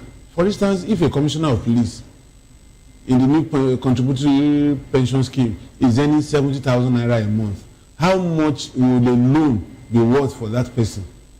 That means you'll probably be given a 500,000 naira loan or 1 million naira loan. And what are you going to do if you want to go into business? Even ordinary poultry, to go into poultry alone now, you need about 5 million naira as a startup. So it's just making us feel good. And that we have something we can hold on to. Talking about poultry, what guarantee do you have that if the birds don't die? No, even if they don't die, produce, are you sure you are going to sell? Because who is buying? Who is buying? Who has the purchasing power to buy eggs? A crate of eggs now is about 6,000. 6,000 or more. Still within that range. And so depending on the size. So what we are saying is, don't give palliatives. Create an enabling environment for businesses to try. No, I think what the government is doing, to use these things as stopgap measure. While we are trying to build a foundation, in the interim, people should not die. People should survive one way or the other. Don't you think that is what the government is doing? It won't work. We have turned to a regime of palliatives. I just told you why they are doing that. I'm not speaking for the government, but I think it makes economic sense that there should be a transition period. You see, let me tell you, okay, it will make it will make economic sense if there is a timeline. Okay, in lieu of what I am working on, that will be constant and permanent, like the reform policies that the president has put in place. Well, we are not even taken off in the first instance. Who told you they've not taken off? Which one can you tell me what has taken off? First subsidy regime has taken off. Is that reform? Oh, what is it? Now let's not forget that part of this loan is to help retirees get accommodation, get their houses built. Get their houses built. Yes. And okay, now the least you can get 50,000 naira. Probably you buy 5 bags of cement. That's if you have and keep it. And keep those bags of cement until that is when another round of loan comes. If you have land already. That is if you have land already. Can I come? Even if you get go ahead. You see, it is laughable. It is ridiculous. You see, I was one of those that kicked against. I think then they said that government want to be sharing whether 5,000, I don't know, whether 20,000, I can't actually remember, to all the poor Nigerians. And I said, it is ridiculous. And what are we seeing today? And again, here you are. They are coming up. I put it by my other brother there. This handout will not lead us anywhere. They are aware. You see, why they are bringing all these skills, according to you guys, it is because of 2027 general election. You can take it to the bank. I assure you, 2027, if you see this case, I will be here. Call me a liar. You see, the problem is this. Mr. Okoro said something just now that is a stop gap measure. What kind of stop gap measure? You see, you see, if you look at what we have in this country, the resources that we are blessed with, both mineral and human, just name them. They are abundant. For me, you see need for taxing Nigerians. I don't see need for taxing Nigerians. If all these minerals are properly harnessed, look at our gold. Our gold are meant for individuals. Comrade, permit me to button. I want to ask you a question. Let's simulate. Let's create a what-if scenario. Simulate, not real life. Assuming bad weather falls on someone at a moment in life, and the person needs to get back, to life, to normalcy, and all of that. What would the person do? Wouldn't he, while he's planning, this is how I intend to get out of this bad weather, out of this phase in my life. But I have to do something. While I'm working on the main thing, I have to do something to keep surviving until what I'm working on materializes. Break-even point, return on investment, and all of that. What should the person do? I don't know. When you said must work on something, you must define what you want to work. Okay. Let me define it. A shock absorber. Let me define it now.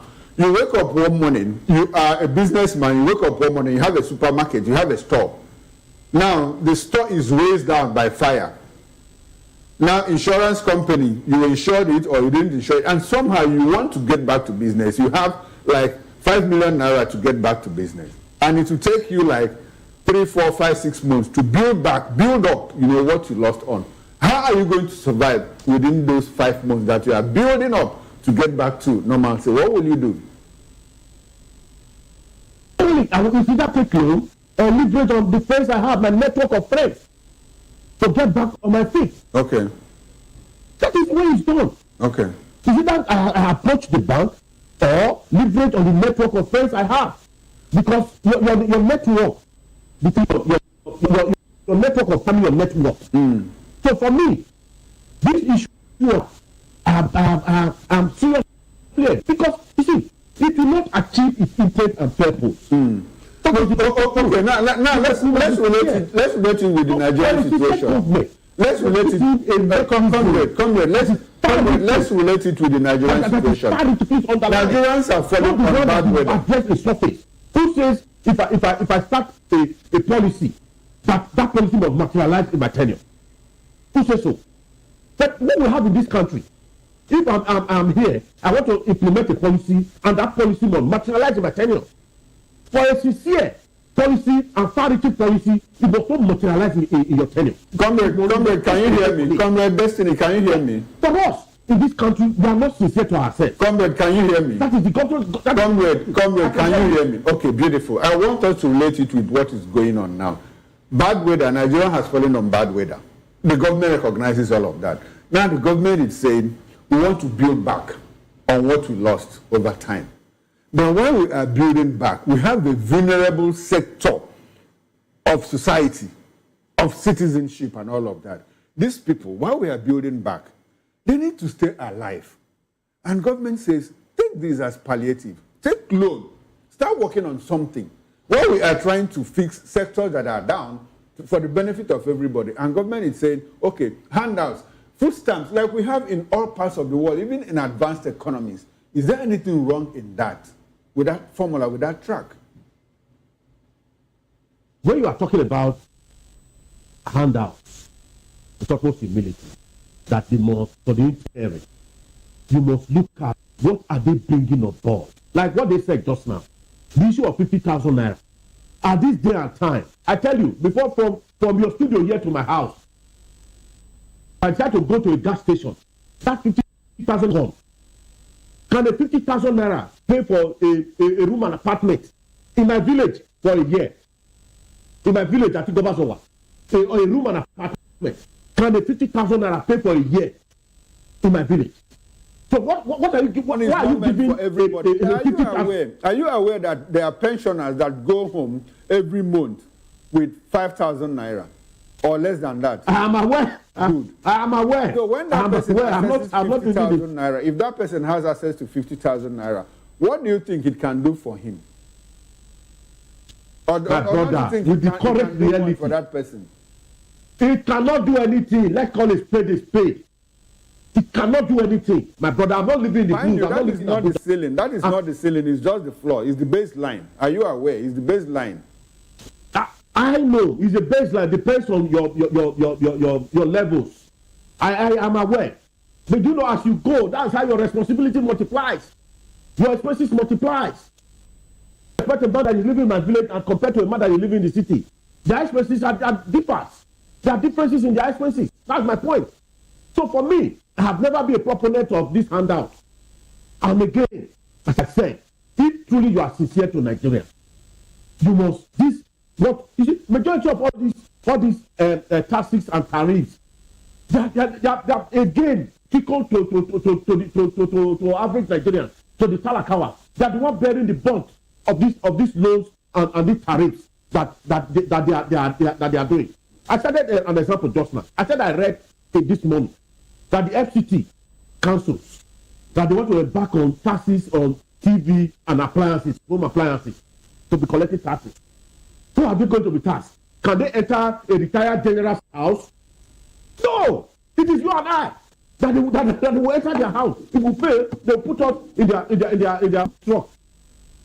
So that's what we find ourselves. So for me, I want to appeal. I must keep on appealing that the government needs to be sincere to the average Nigerian. They should embark on a policy that is far-reaching. It doesn't mean that if President Ahmed Bola Tinubu starts these policies, that these policies must materialize, must achieve its intended purpose during his tenure. No. There are certain roadmaps that you put in place. When you look back at your exit, you are gone, you say, yes, thank God I am back on this, these reforms or these policies. That's the way it's done for a sincere person that are not narrow-minded, that are not, self-centered. So for us as a people, Nigerians, we must begin to, speak truth to power. Because at times I have looked at it. Our docility lubricate these the dictatorial tendencies because we are docile. I beg it, that has been there before. No, it was changed in our time, or it must be on the path of change in our time. That's our point. That should be our collective, agreement. That's the only way we'll get out of this conundrum. All right, then. Thank you very much. I can feel the passion with which you delivered your thoughts there. Oh, well. We're coasting home now, but there's a story that is also of interest to me, but we don't have time, but I'm just going to put it out there. But maybe have one reaction, probably, in the limited time available. Now, a group has raised alarm over massive data breach in Nigeria. Says Tinubu Shetima Ribadu's data sold online for 100 naira. Sheso, Nigeria targets early 2026 for rollout of DPI. Now, the Paradigm Initiative, Nigeria's digital rights group, yesterday raised the alarm over what it described as a massive data breach that had put the personal information of even the country's top leaders at risk. The group claims that the personal information of President Bola Ahmed Tinubu, Vice President Kashim Shettima, and National Security Advisor Nuhu Ribadu were being traded cheaply online for as little as 100 naira. The information includes their NIN, passports, photos, home addresses, mobile numbers. These information were sold online for as little as 100 naira. Oh well. We'll probably continue this conversation, on our social media handles. But this is where we wrap it up on newspaper review. We'll get to this conversation some other time. Okay, well, that's it on the show. Big thanks to Comrade Destiny and Abulele. Thank you very much for your time on the program. And also big thanks to Dele Fanimo for joining us. Thank you very much. Thank God it's Friday. Thank God it's Friday. Thank God it's Friday. Well, Chukuma will be back here much later. Yes, at 6 o'clock. And I'll be joined by the National President of the Academic Staff Union of Nigerian Universities, Professor Christopher Gosson. We're going to discuss how education can be used to grow the economy. Join me then. It promises to be quite interesting. All right, then. Well, that's it on the show. He is Chukuma Okoro. I am Moses Humphrey. I wish you a lovely Friday. Bye for now.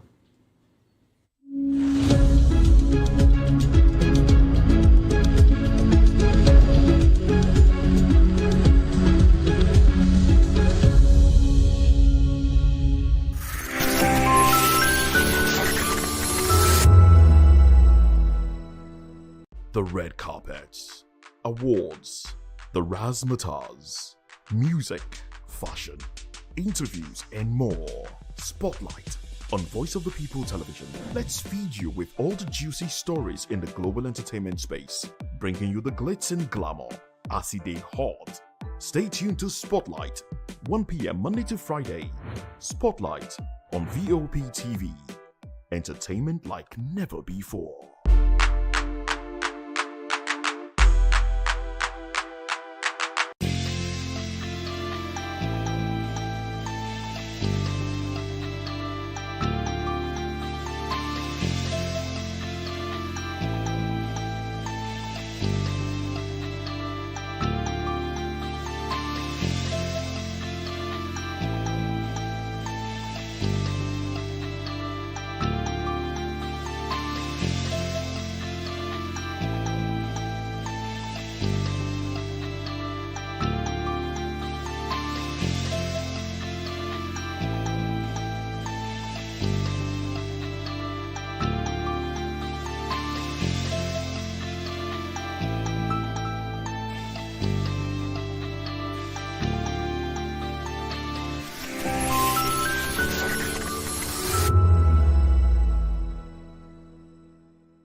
Ready for the extraordinary?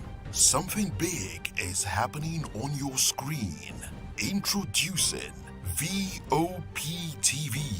Now streaming on SLTV channel 264. From breaking news to captivating conversations, news analysis, giving you all sides to the story. We break in-depth discussions on the issues that matter, from politics to sports, entertainment, and lifestyle. VOP TV on SLTV channel 264. Join us as we redefine what television means to you. Voice of the People Television, VOP TV. Now you have more than a voice.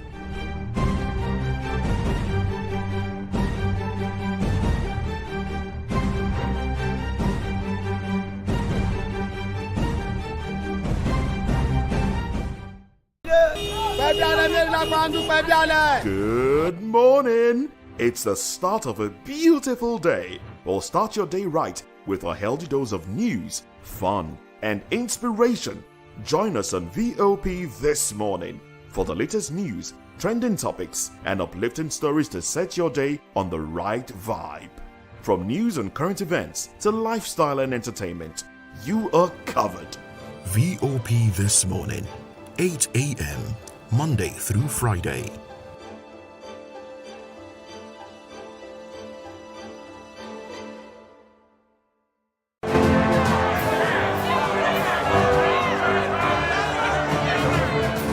Do you want your voice to be heard? Do you know that you matter in the scheme of things? The People's Voice, the show where ordinary citizens take center stage as we discuss the biggest stories that affect you and I. With you in mind, we facilitate lively discussions, debates, and interviews on the topics that matter most to you and I. From social justice to economic empowerment, education to healthcare, governance, and more.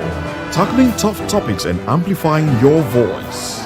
People's Voice, Mondays through Thursdays, 7 p.m. to 8 p.m. Join the conversation and make your voice count. The People's Voice. Make your voice count. We encourage you to click on the like button and subscribe to our YouTube channel. We are Voice of the People TV. Also follow us on all our social media platforms. We are at VOP TV Live. Visit our website www.vop.ng for fresh and trending news. Also watch us live on SLTV channel 264. VOP TV, Voice of the People Television. The Agungu Fishing Festival, or Agungu Dance Festival, is an annual 4-day festival in Kebbi State and other northern states like Niger and the northwestern part of northern Nigeria. The region is made up of fertile river areas of Matamfada, Mala, with much irrigation and orchards, Lambu in Hausa.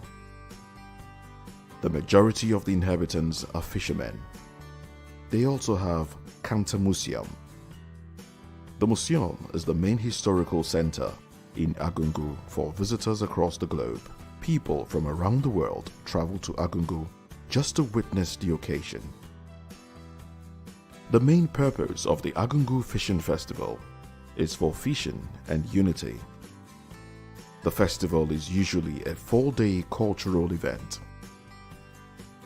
The festival began in the year 1934 as a mark of the end of the century-old hostility between the Sokoto Caliphate and the Kebbi Kingdom. This festival has brought huge progress to the development of the state as a whole. It is usually called a fishing frenzy festival. The festival is celebrated to mark the beginning of the fishing season in Agungu, a riverside town in Kebbi State. It's celebrated between February and March every year. In 2005, the winning fish weighed 75 kilograms and needed 4 men to hoist it onto the scales. In 2006, the festival banned fishing due to safety concerns relating to the low water levels. The importance of the festival to the economy has led the government to conserve fish stock by prohibiting the use of gill nets and cast nets. The Zairo Polder project, an irrigation scheme in the Rima River floodplain to the south of Agungu, has been criticized because the reservoir threatens to flood the traditional site of the festival. Activities include craft showcases, canoe races, agricultural showcase, cultural activities, wrestling matches, musical performances, a grand fishing contest and swimming contest. On the final day of the festival, the competition is held in which thousands of men line up along the river, and at the sound of a gunshot, all of them jump into the river and have an hour to catch the largest fish. The winner can take home as much as $7,500. Competitors are only allowed to use traditional fishing tools, and many prefer to catch fish entirely by hand. A practice also popular elsewhere and known as noodling, and this is to demonstrate their prowess.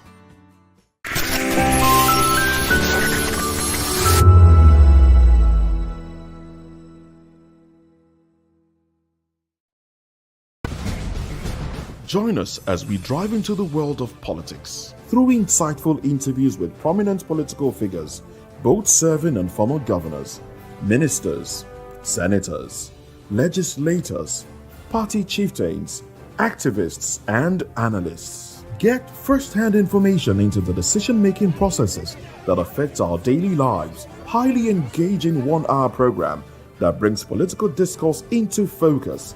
I am Chukwuma Okoro. Political Lens, Monday through Friday, 6 to 7 p.m. Join us. VOP TV. Now, you have more than a voice.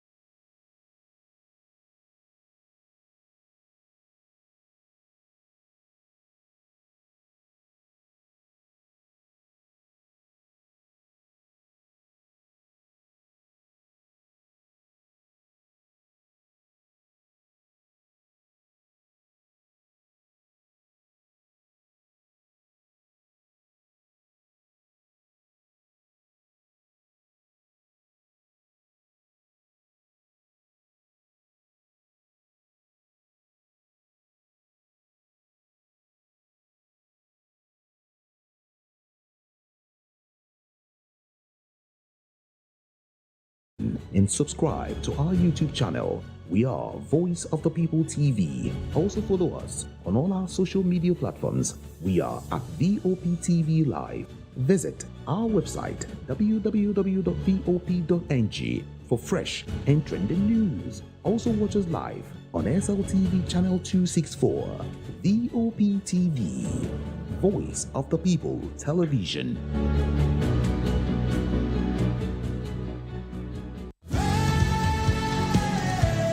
Ever wonder what inspires your favorite gospel artists?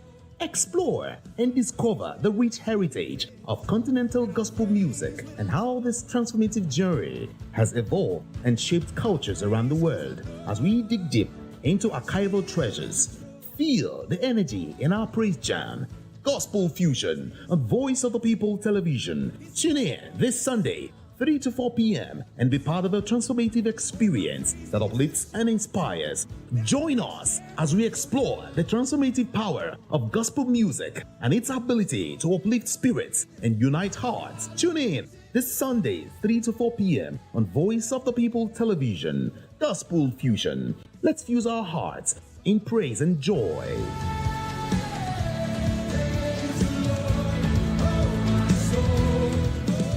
Of the people, you can hear me now. My name is Patrick Doyle, and I wish that you continue to echo the voices of the people. Big up VOP TV. My name is Ibifa Dokobo. Please keep watching VOP TV. Hi, my name is Kwekumali Ikenda Onyekwena, and I am with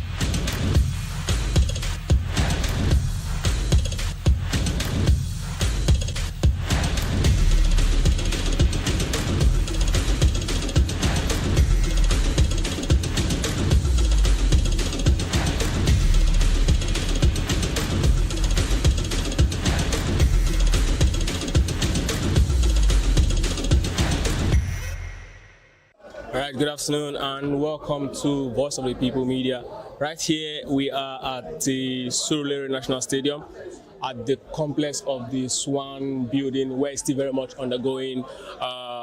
As you can see, these are the some of the things that have been pulled out from the building. Is undergoing reconstructions, and we had a very fruitful meeting. I can't tell you, but then I would like to hear from one of our legends and daddy in the Swan. That is Sport Writers Association of Nigeria, Lagos chapter. Sir, good afternoon, sir. Thank you very much. Good afternoon, sir. My name is Kunle Sholaja, publisher and editor, Sports Village Square, online sports publication, daily. All right, sir. Today was a very intense one in there, and I saw a lot of factions, people actually clamoring for a lot of positions and all of that. But one thing I would like to ask you, because I saw the way you actually came into the whole tension and then diffused it. I know you've seen a lot, but how can you? Looking at what you saw in there, what do you really think was the problem? As regards this one Lagos chapter. I wouldn't say exactly what the problem was, but the most important thing was the fact that solutions were profiled, and it seemed that everybody adopted the solutions that were put forward. And I pray that people will work assiduously to ensure that those solutions are implemented, and the Sports Writers Association of Nigeria will return to that enviable position where it will be given the highest honor, even by the highest office in the country, as it used to be in the past. You also said that you talked about working with the man who was later declared the winner of the 1993 presidential election, talking about MKO Abiola. And all your years in service as a sports writer, have you ever witnessed a situation like this before? Well, when you say all my years in service, because I'm still serving, I'm not retired. Well, I was talking about your youthful years. Have you ever seen a situation like this before? Okay, no, never. Even though Swan had problems in the past, but none has ever got into this kind of situation whereby even holding a meeting will warrant security details. Not coming in once, but coming in almost 10 Hilux vans. So, which I see that it's not too good for us. It also shows that for this to have happened, we cease to be what people call the gentlemen of the press. We probably have turned ourselves into the touts of the press. And that's why sports journalism is not given the honor of place where it's supposed to be. Sports journalism had been brought down for us not to even be able to have a meeting without having armed security men around. So, but I want to believe that after today and possibly in the next few meetings that we do, leading to election and normalization, I want to believe that things will go back to normal and we'll be able to hold meetings without having to create a tense atmosphere. Thank you very much, sir, for sharing your insights, and we hope to see you in further further meetings to come, and hopefully that this resolution that was reached will definitely be the lasting resolution that will lead to the election that was swaying, bringing the new set of members. Thank you very much once again, sir. Welcome. All right, good afternoon, ma. It was really heated in there. Do you trust this body that that's been appointed to do the job as regards smooth transition? Well, if we want to go in the biblical, we say trust no one. But of course, we are all humans now. So this is a professional settings. The SWANECO are also guided by the Constitution. They are meant to follow the electoral laws. There's an electoral act, and they have to ensure that everything's run smoothly. All I would just say is, I'm appealing to them to be as objective as possible, and don't take any side because you want to favor somebody. Whatever happens today is actually going to determine what SWAN will be and how the welfare of the members will be in decades to come. So the utmost priority is we need to be focused, we need to be confident, and we need to ensure we deliver well. Thank you very much, Ms. Olatutu. I am Ambassador. Ambassador Olatutu. Thank you very much. I really do appreciate your time. From threats to defamation, even lawsuits, SWAN Lagos has faced it all in a bid to actually get it right. And you've just listened to the woman who is in the eyes of the storm. Right here in National Stadium, Surulere, where SWAN Lagos, I must say, reached a resolution to actually move forward. Ikechukwu Agu, reporting for Voice of the People TV.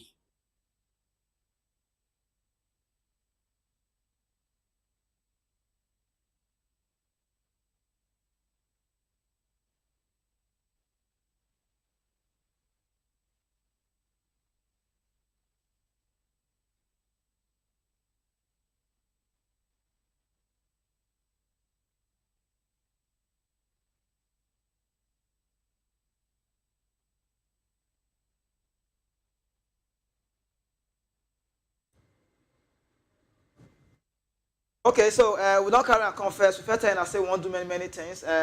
Now show will be safe. We start to the talk and many news we just sit there inside. Bag we just sit there for this one too. We just start. I don't feel they do all this kind of explanation. You just look at the screen. I go to see now FIFA don't already open talk with Chelsea over situation of Ryan Sterling and the Sassy matter. Now you see the Enzo Maresca don't talk say you go see them, but you not sure say the day in plan as it just be for that one. I go let me that just go fast. Then.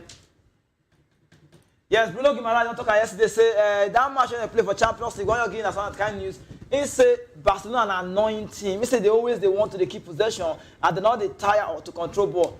He dey pain and say they not like as Barcelona say they do that thing. But yesterday match just say Rashford still get and for body. If you look at where now we know say Rashford good where. Yes, Rashford. I mean this now Barcelona match yesterday when they play for St. James Park. The Magpies where they call Magpies. Newcastle yesterday go lose for us. Anthony Gordon score, but not can't reach me the third one. Say that they feel with that match. But Rashford, if you see the goal where Rashford take score, you go know say Rashford self the way he the score. You know say yes, I know say I'm player because I won't make Thomas Tuchel carry me. Now I can carry the man of the match. He can go as yesterday. Now I see him for screen. So 9B Marcus Rashford. But more sharply go break. When we come back, go 10 and more. When I deal with us.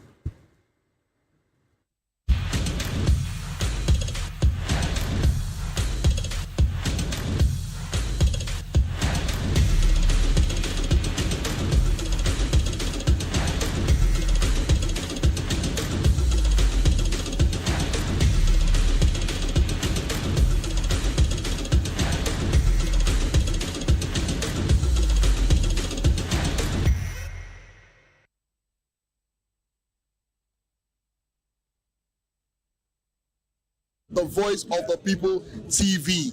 You can hear me now. My name is Patrick Doyle, and I wish that you continue to echo the voices of the people. Big up VOP TV.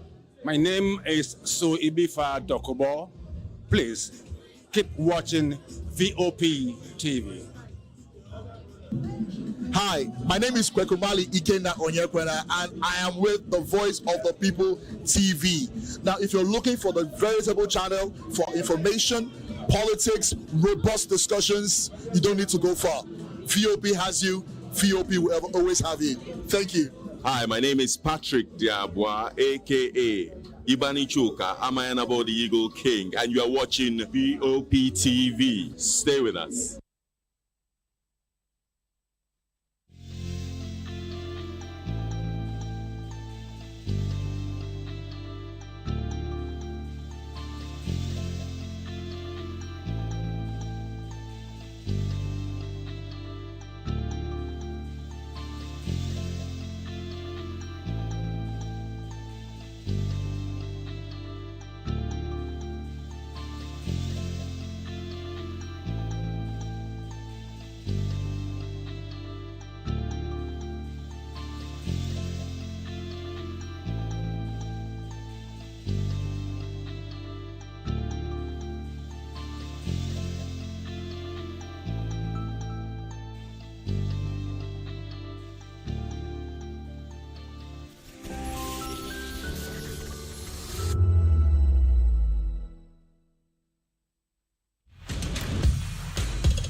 To the talk, and we first talk and say now Rashford, the way he played yesterday for St. James Park, it don't show say Thomas Tuchel need to call him back to the team. Everybody knows say Rashford on a very good day, on a very day good, in a player we say people would like to the watch. If you see as he play yesterday, carry ball, come shoot and say yes, me I still be player we say I get him from my body, and to go and score, say they give a chance, he go score. What they call hat trick, but he not doing yesterday. Now Marcus Rashford a player we say everybody knows say if you not say he not good, he not go to Barcelona, now loan, but at the same now buy and go buy him. So what do you see the talk for the complete teams? We say this one our results will come see Champions League yesterday. Sanchez come see get one goal. This team we say they get Batshuayi side. They can't go play 5-1. They give Galatasaray. Come like say Galatasaray now if he play if Victor Osimhen not there. So we just see they check their team 5-1. Only Yunus nice score goal and now they call compensation score line for Galatasaray and they go play for Germany. They try to go Germany. They not gonna get the result. Then they find for that one yesterday. We were stationed at the table. Me I say Champions League yesterday, and everything we be say you know need to see for that one. Yes, that's what yesterday. So look at for table. Frankfurt yesterday or PSG did the club. Brugge comes the yes. Our super good player cost score goal yesterday. They call Rafael Onyedika. Then you see Sporting, you see Union SG. Now so just be for the Champions League. Not forgetting at black format level. And so it be. More yesterday move and they rotate and they go time not today. Which one yesterday there again? Yes, this one are the one of African news. Zimbabwe no go come play their home game for World Cup qualifier for South Africa. It's just like FIFA don't they try to change everything. Now maybe they turn everything yesterday where say we done the yesterday different news on the day and we see here the news say South Africa yesterday say their matter now. FIFA don't say yes, we don't wake up, we don't use pillow to sleep again. More to investigate. Now they come host South Africa for Obed. Now, still maybe say me know where they call them for Francistown, Botswana for October 10. That one you also use time near small. You come and say South Africa, no can get that chance to stay host all the games for their house. Mostly they move and they go because of as they just declare.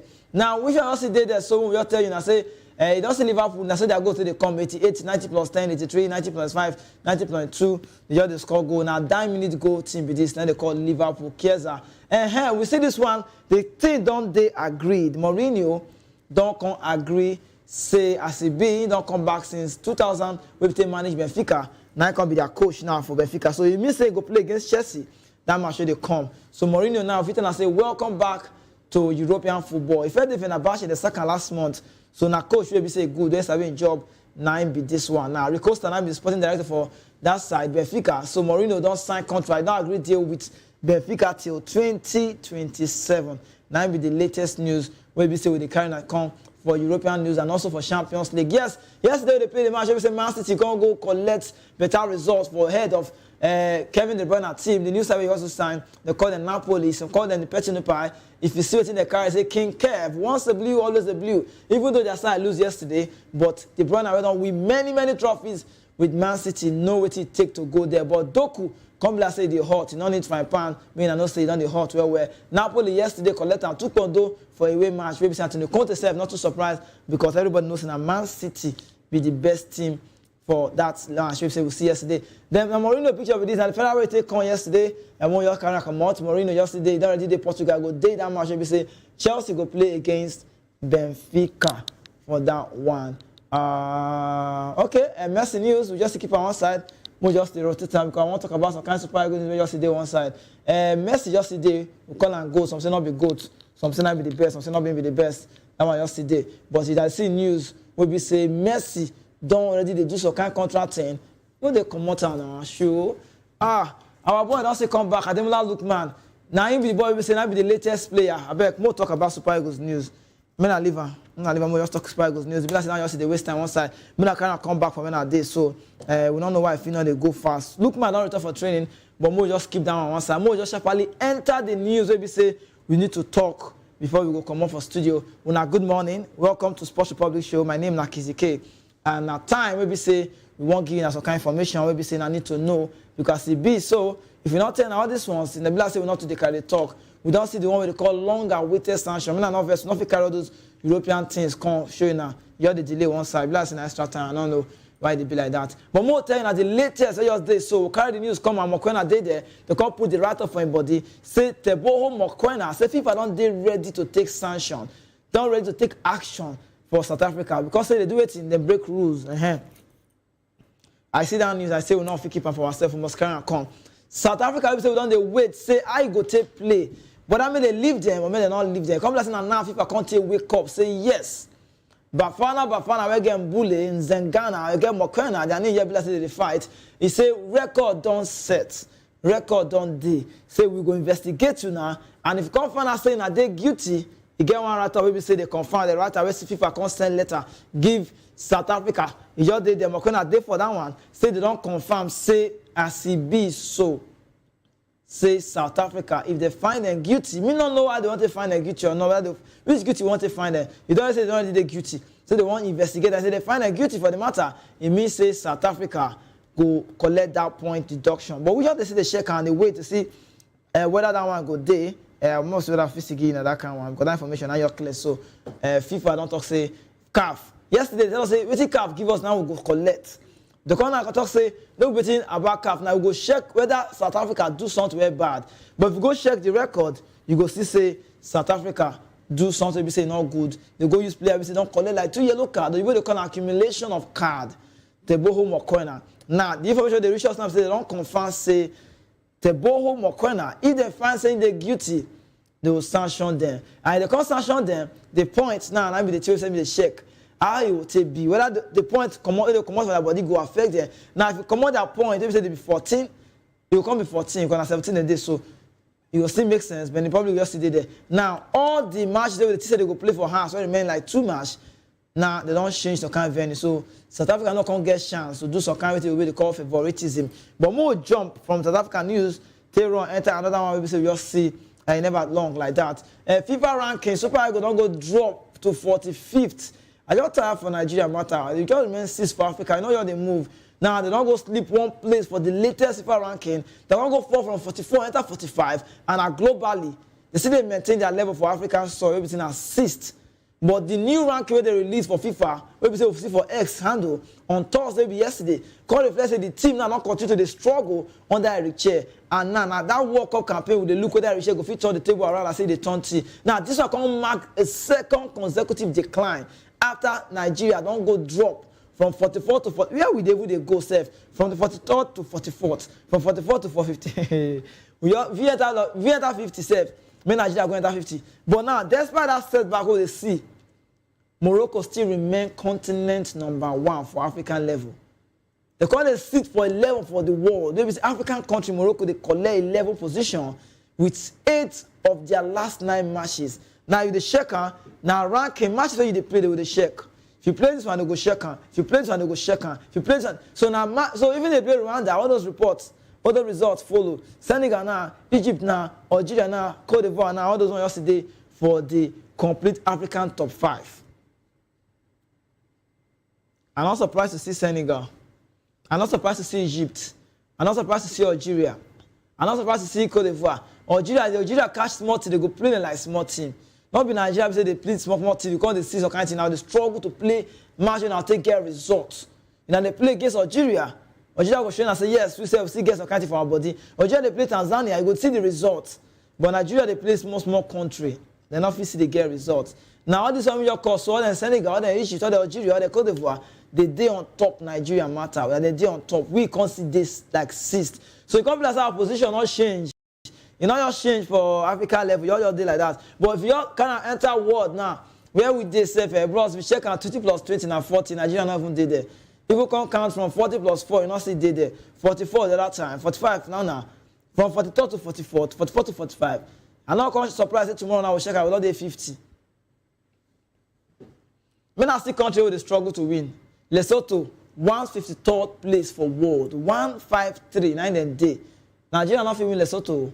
Now, Benin Republic say the top us, come the 93rd in the world. South Africa, that's where they did. South Africa now, can't hold Nigeria 1-1. Can't still rise, enter 5-5. We see the top there for world ranking, but they did 55th. In number, say they see only that draw when they get seven results against team we say they struggle. Nigeria can't do 45 now. I don't talk and I will talk again. It be like say we just they go down. Zimbabwe can't get the biggest slide down. Zimbabwe can still go down, dropping 9 points, 9 places, can't enter 1, 2, 5. So Zimbabwe not even get hope. Now this ranking I can't highlight Nigeria's struggle because our form will never feel regain for global stage, and at this time be key rival teams because we'll not feel they move ahead with this result. Now if you just check out babe now, similarly, what they call similarly, our South African babes, then where they their own side, then do well. Then our own homegrown Super Eagles, and they call the Super Falcons. We call the 36th best in the world. I look this one and say, no, we need to question this one. How? African best. They carry Nigeria for 36th for world. I'm not sure say this one makes sense of Falcons. I'm not sure. Because when I see them, I say, no, it's not good. They get Spanish female team, call replace USA for top ranking. But how Super Falcons could they 36th for world? With all the teams that they play, you check the trophy when they don't win. If the Nigeria they 50, I'm not complaining because we lost everything on the work again. But as they carry our babes, they put for 36th. I see them, I say, no, FIFA, I'm not check again. Gianni Infantino go check and it don't make sense. You don't feel leave these girls when they hustle, when they play match, they get results as 36th. You know, see that for last World Cup, when they play in England not feel win us a penalty. So why they come they carry our girls, they go to if not then now FIFA for their matter, can't for like antenna. But you see the one where they call Super Eagles. When I leave them when they day, now waiting feed them. Now you they call well deserved. I'm not even you not even pay me say Nigeria not there. Those are not be news. Say Super Eagles not they not concern me. If they like when they carry their common, when they never put them for the list, not stay bad because they know they do well. And everybody knows they know they do well. So if they know they do well, we go say yes, they don't reach today. But now, not the way you want to tell me, Super Eagles not reach today for that ranking. But mostly jump, come on for that one. Because again, is where I just say the verse for the matter. Where people say Super Eagles mark all the support NFF. But when we talk this one, they call them Super Eagles and their woes. Ayek Benny will play for Super Eagles. Or Shani will play Super Eagles. Or Shani will win 2013 AFCON with Nigeria. Now, they don't talk say they don't like what the NFF do. Because Sanusi come out, secretary tell us say, we not pull much for the matter, we not blame anybody. Desas not play well. Ekong not play well, he not concern us, so we just say na teamwork. But former Super Eagles player, where they call Yakubu Ayegbeni and Juwon or Shaniwa, he don't criticize the Nigerian Football Federation for waiting them do our captain Ekong and Desas. Even though NFL they say we not do this one, we not talk and we not do all this one, I understand, but us to join. But the matter they say Desas not play well, Ekong not play well, Ekong cause some goal. People they talk and play anything. But Yakubu say everyone they are talking about for that team. He say it no matter whether he score on goal. 70 cup is the best score on goal now. Even world class player they score on goal. He say he never be not even mean say he go score that goal. But just happen fast pass, say mistake, say you're touching leg, just enter post. He said the thing they pay now. Because for this country, he said we like to dey blame person, we like insult. We do the insult. Like we also dey talk. Even in Yakubu, we say miss goal that time against South Korea for World Cup. Nigeria till today never forget am. They never even forgive am. They see they talk am. Which don't pass many years. He said, what we like to do for this Nigeria? Say we like to dey talk. Say we too dey talk. Like we just dey talk. Normally, we dey talk like say we dey backstage. You understand? So talking matter, I not dey clear. Now the SO now we gonna score 96. If Yakubu dey talk, me I go follow the align the matter. 96 go for Premier League now your mate. For Nigeria, so they get Rashidi Yekini, they get all those team. Now he be Nigerian fourth all-time scorer. He said the big problem we will get. Say now the style of play for our team.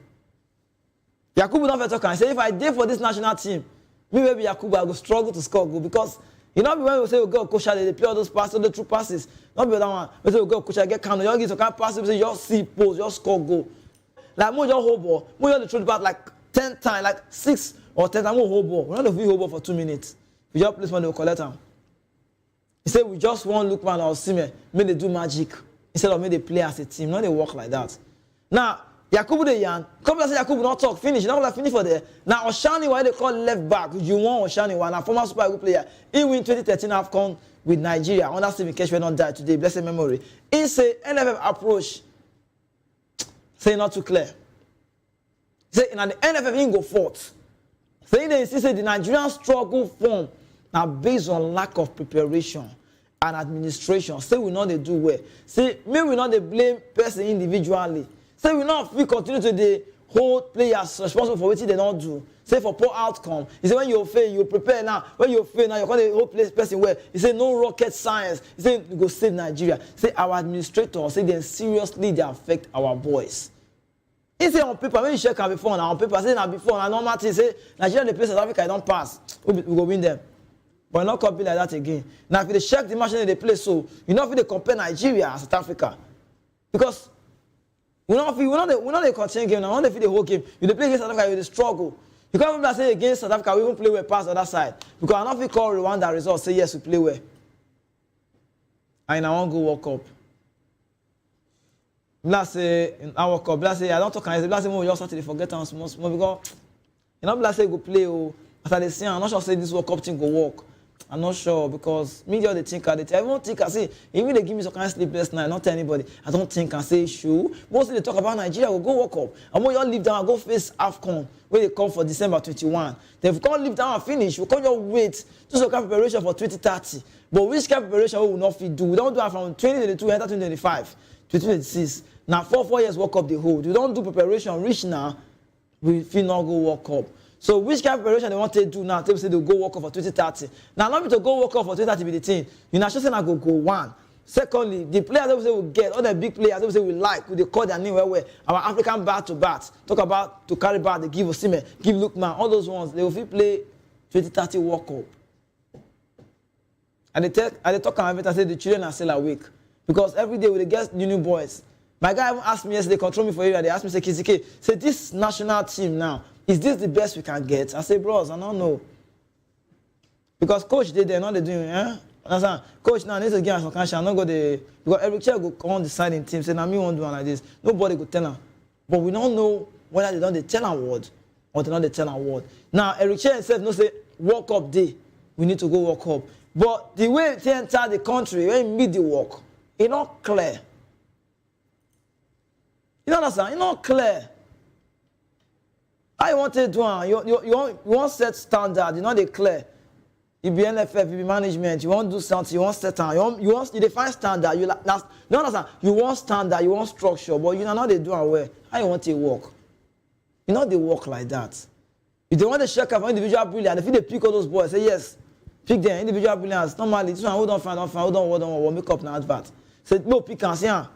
This one is exceptional, different. If you know they play well with the team. But if you check on one, you know say this one, if you touch this one good. That's so super will be. Individual players will good. But that teamwork not there.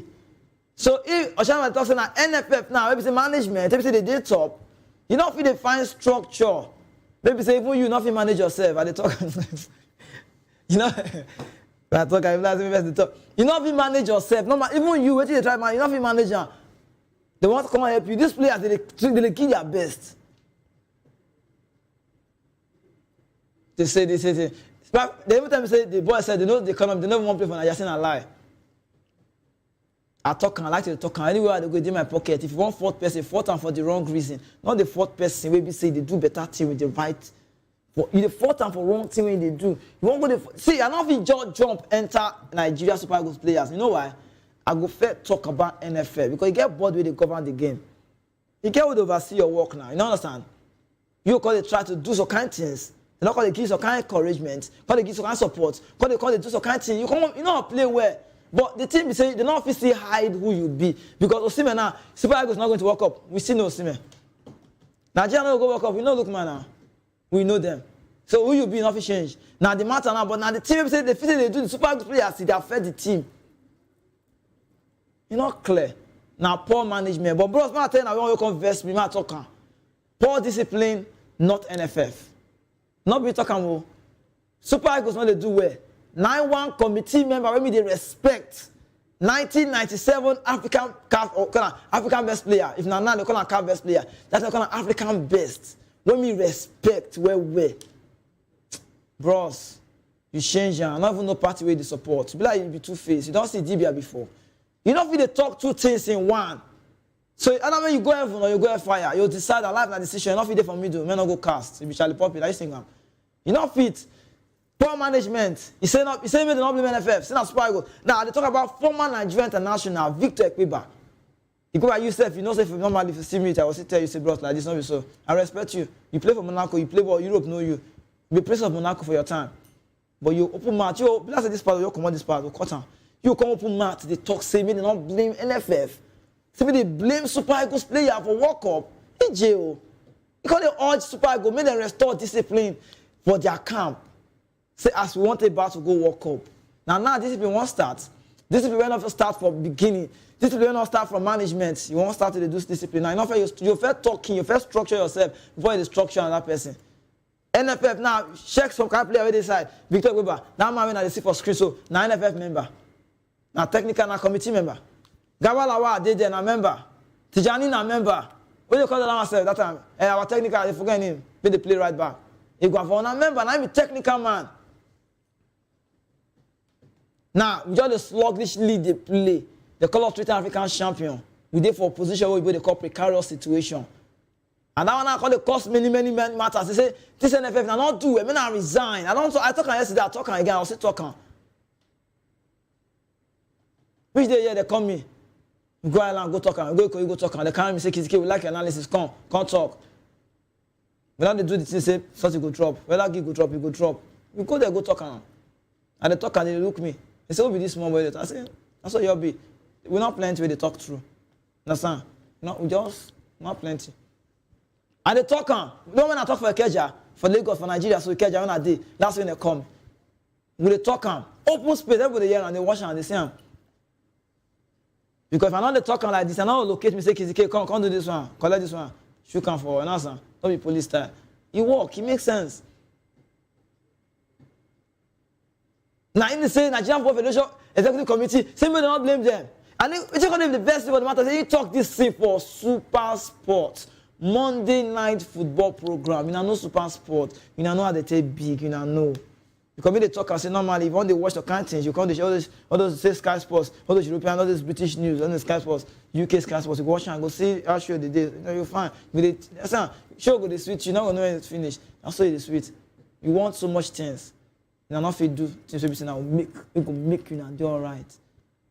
Because they dismiss those calls. They say the real problem lies for the players. Say they don't get focus, they don't get commitment. Like people they talk this way, I say sure. If people why you can't change like this? Because the NFF member not me say you not talk true. I talk another time, let's say person carry talk. I say for Nigeria, you know if it's chefs or country connect to America. Because America leader would say I don't they. Not the airport. I say, if you watch men and they give that they talk about Nigeria matter, See, no even talking. More talking. See, what is the call integrity?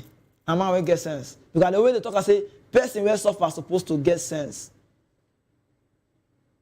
Because not everybody will say they follow you, they laugh for front. Not like you.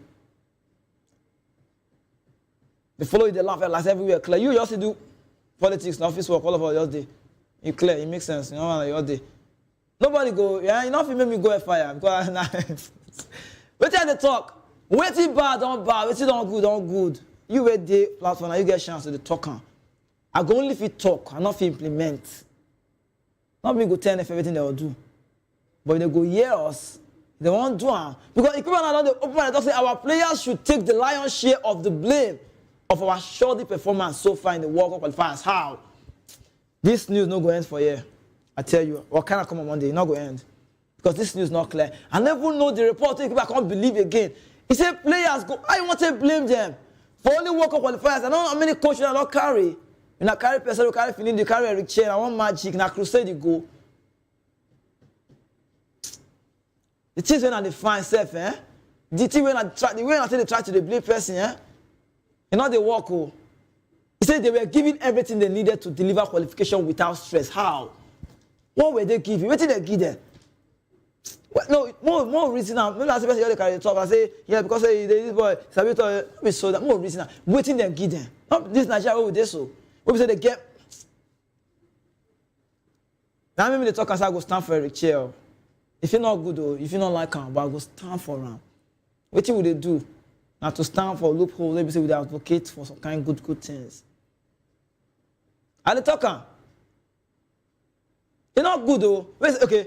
They say NFF not like if you don't like see be a lamb when I matter. If you don't like person, if they don't want life they be like that. If no one like do it like that maybe for good reason. Not be say I don't like this one because they talk true. You don't understand the matter. I don't like you because you they talk true. The reason not clear. Not like me for the right reason, me for sweet. How you want to cover waiting with the see? If people go trend though, we don't know that I trend the one trend, I don't know because you go trend. Now big player, now big name, we know I don't play ball finish. This way you open mouth, they talk. Say they give them. What did they give them? Which focus and commitment? I mean now they carry now today when they see boys, champions they see them, they come down from motor, they wear this thing, they hear music. Some Nigerian players they hear Shake for that side. Whiskey, don't know boys, they like Drake, Tupac, it's sweet. It makes sense. With Nelson, all join. Brandy, piano man, player, it's sweet. Person they talk. Say they cover, say me they put the play. Last say players not come like your game because they give you respect.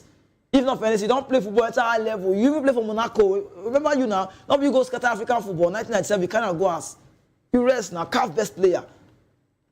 Because structure day that time. It is sweet. You cannot go. You cannot go. You see they go. They go Yakini. 93, they share, they get Amunike, they share. It is sweet. It makes sense. You call 96, give Kanu. You call 97, give Keba. Come 98 to Kucha jump, Kucha give Haji. Come 99, give Kanu. You know sweet. African best part in the sweet, they move, they roll out, in the sweet. We come for 23, give Osime. Osime give Lukman 24. It's sweet. You know, I'm not like him like that. But now sweet people they talk. You will say you play ball, you see me they expect. I even expect I say bros for area. If I see you, I say bros Domo. I will greet you now. Now you they talk this kind of bro. I'm not feel greet you for this one, bros. I'm not feel greet you for this one. You say I won't question their commitment. But with the quality of players we have, which quality? Quality day, yes, but which coach? Who be coach that time? He said Nigeria should not be struggling in our group. I beg more jump, come up for that one. More talk about Lukman. Lukman don't come back. Wear your ring. I see him for training. We can't come back. News for Lukman is sweet. I like him. If Nigeria now don't know what they do himself, Super goes forward and African Footballer of the Year. Men I still know. He didn't have Demola Lukman. He don't return enter Atlanta for first team training. If players say I go do now, we do like that's this show. We can't enter radio. This news. This one will go radio. Because if you go radio Saturday, it will make sense. Because this matter used to long. Look, man, not there for first team training, saying so. But Ivan Jury, their coach, if say Gianpiero Gasparini, don't come out. Don't talk, say, look, man, anytime when you come, we are open. Even Pekasi, their chairman, he say, when you are open, we are open. Now, both parties now don't go decide to find resolution for the matter. And now, they can say, this is how we can see Lookman return to first team action. When I see Lookman play for Super Eagles, I don't want to blame him because not being the first player, we say not they play for clubs where they invite. Look, that boy they play for Newcastle before. Isaac, he entered Liverpool. The corner, even though they lose that match for Sweden, but he gets some kind of minute to play. You know they play ball for club side, not be first player. So it happens some kind of time. We know players, we say they not be starters, but they be national team player. They plenty. If Arsenal complete now, Mikel Merino not start. But they not fit do national team, they not call now. Ferran Torres, you know if you do not be starting for Barca, you know if you do national team, not call. If they play like that, normal. Nobody Nigeria. Me not where they talk. Me not try. Me not they shake fat. For the yarn. Now look, but they expect to return to competitive action for club side. And now they go take Torino for Serie A, and that match now on Sunday. So we they pray maybe say Lookman will come back to inform because Lookman they not even list for that Champions League match they play against defending champion. Now they knock them 4-0, they drop them. But Zurich now he met down there unbeaten for Serie A. Although 2 draws for their first 3 outings, Lookman not play. You don't see them, they already sit down for 7th place with 5 points. And I saw that one just be. Now, before we come up for studio, most of clear and I want to just play for area. Super Eagles, call them Super Eagles. So can support, don't see there for one place now. Super Eagles player, Kenneth Omero, I like him, call him a big star. He don't win Nations Cup, we know in record. He don't do some kind of say, see, everybody they go back to their roots. If like yesterday when I talk that thing, see, if you check your picture, you see, Amobi, exactly my friend for Rangers, sporting director, you're the one side. You call the see Omero one side, call the see Governor Ba. Governor Ba, you see this Enugu State and Abia State, these 2 Eastern governors, they boss my Shakman in 2 seconds, and all they think what they do. Before you go enter office, you go first think what I want to do. Now people will give innovation will go help you. When you take grade yourself, now you go carry con close. Now the person will say you carry con close. If you turn for your back, they talk about you. Now walk with the walk now. See Omero and I mean I seen story. Omero and OON, Omero know. You know, now they don't go unveil an ambitious youth scouting project. It called designer to identify and nurture football talent across Enugu State and the wider Southeast region. Now they call Giving Back Initiative. They not think before they give a name, they know that's so it's supposed to be. Now Omero and I can pay courtesy visit, enter Governor Peter and be Simba office. Maybe say not be just go. Can't go with Amobi Ezaku, General Manager of Rangers International Football Club, to formally brief the government of the plan what they want to do. And you see this Amobi Ezaku too like her. Now young, you don't see, you know, Gianluca Vialli. You know that time say after that time, what do you call her? That Chelsea man do that time. What do you call her? You know the one for my man. That Dutch player, Ruud Gullit, they coach, they play. That's how Amobi be. Now they watch Rangers. Now, Rangers for Enugu, when I watch them, now different ideology, when I see their scouting process, I say, yes, I'm going to be good. I'm going to be exactly, not be pessimistic, but good guy. If they reason the work where they do, if they check her, you get connection to governor, not be by party, because of work where they do. Now, they call her, our super good player now, Kenneth Omero, we respect. We say they chest for a long time, come as a longest loan. Omero now called come out. Come look at the person, it's because it's stocky, it can't stay long. Now, you don't come back now to give back for initiative level. I'm Obieza, could not use IC better thing. As you see, I just come, bros, let's go. It makes sense. If they watch Rangers, they play back, they say, God, DJ Mel, this one a Nigeria club, management just stand out well. They get CEO, they get construction, they can't get restructure, can't get resolution. Every time they carry the hype, the Rangers not a person mate. Because they don't win league. Fidelis electrical, it doesn't. It's good. They win league. Everyone celebrate them. But now the way we entered they do. Now see how they take collect on Meru matter. Now Governor Ba won't be say Governor Ba self, he just like better thing. You just see if now Abia, you go see do the same thing. That might be like VR time. Now as I speak for the meeting, Omero can emphasize say the project will provide structure. Pathway for gifted young players to rise from grassroots football to professional rank. It makes sense. That's what Nigeria is supposed to be. Giving back initiative. You can also commend the states, their effort for the sport development. Even before Omero, they invest with them. Enugu State don't they do well for sport facilitation.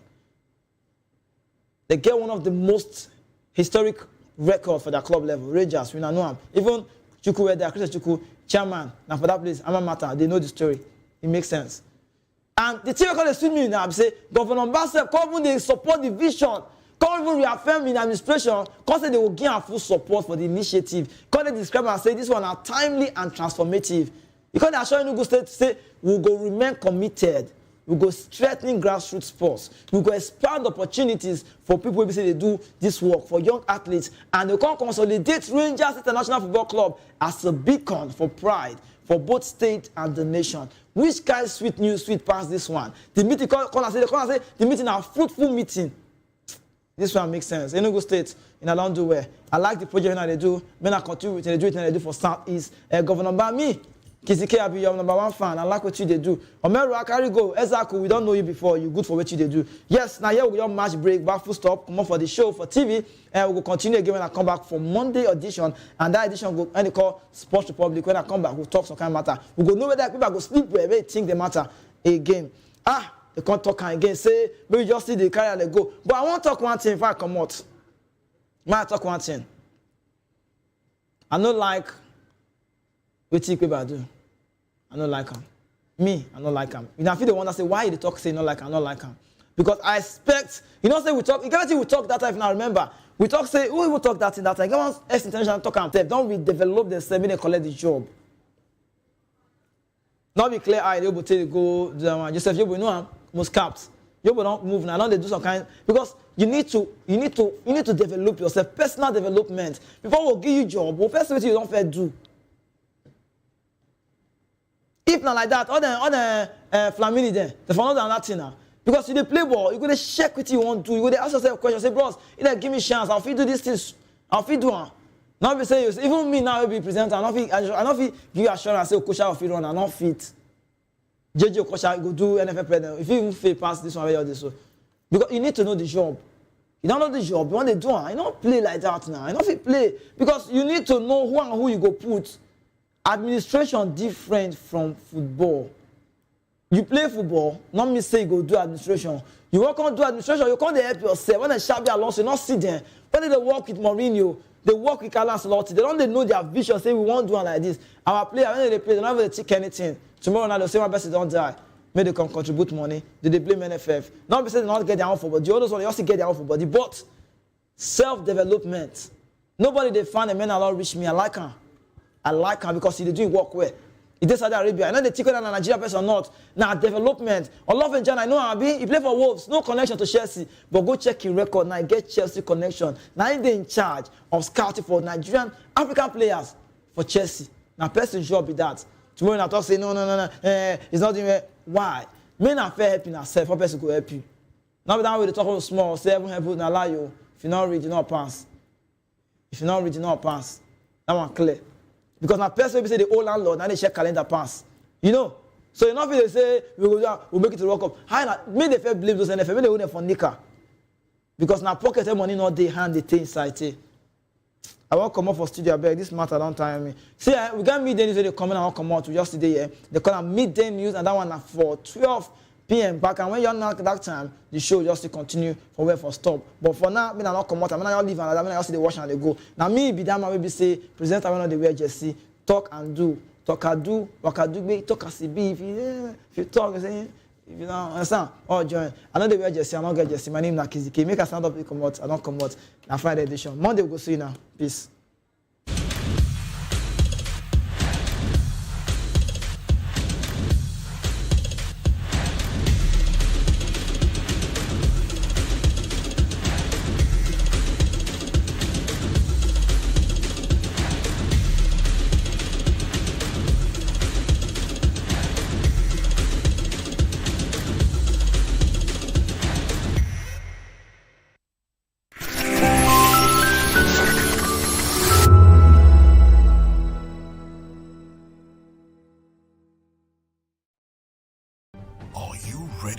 Extraordinary. Something big is happening on your screen. Introducing VOP TV. Now streaming on SLTV channel 264. From breaking news to captivating conversations, news analysis, giving you all sides to the story. We break in-depth discussions on the issues that matter, from politics to sports, entertainment, and lifestyle. VOP TV on SLTV channel 264. Join us as we redefine what television means to you. Voice of the People Television, VOP TV. Now you have more than a voice.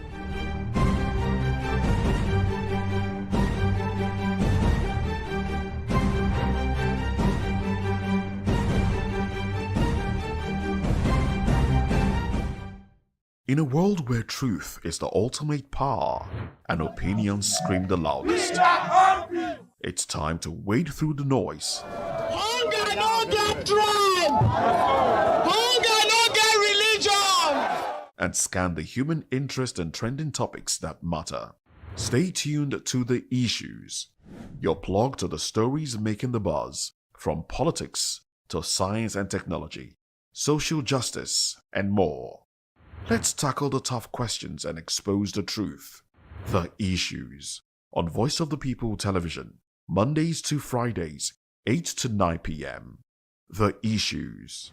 Don't just react, understand.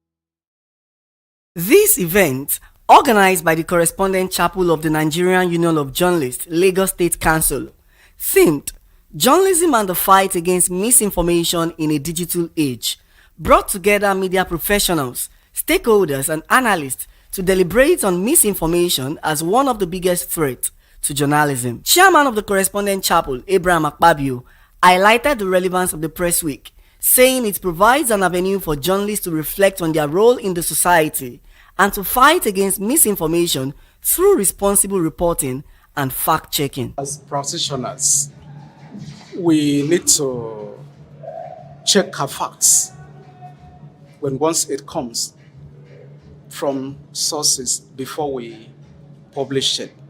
And without that, this will continue.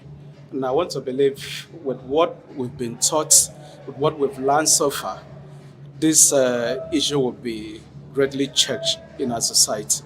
Speaker stressed the urgent need for journalists to uphold truth, accuracy and balance while embracing digital tools to counter fake news. If somebody brings a story to you about somebody, then you need to hear, that's what they call balancing in journalism. You need to hear from the other person and ensure that what you are reporting is accurate and that you are not maligning anybody or trying to commit the offense of libel in your reportage. Oftentimes, these are to create problems for the institutions where this information are being passed, right? So we're saying that it's important for us as gatekeepers to watch what is actually going out there. As you are, the journalists are the first defense of the defenseless.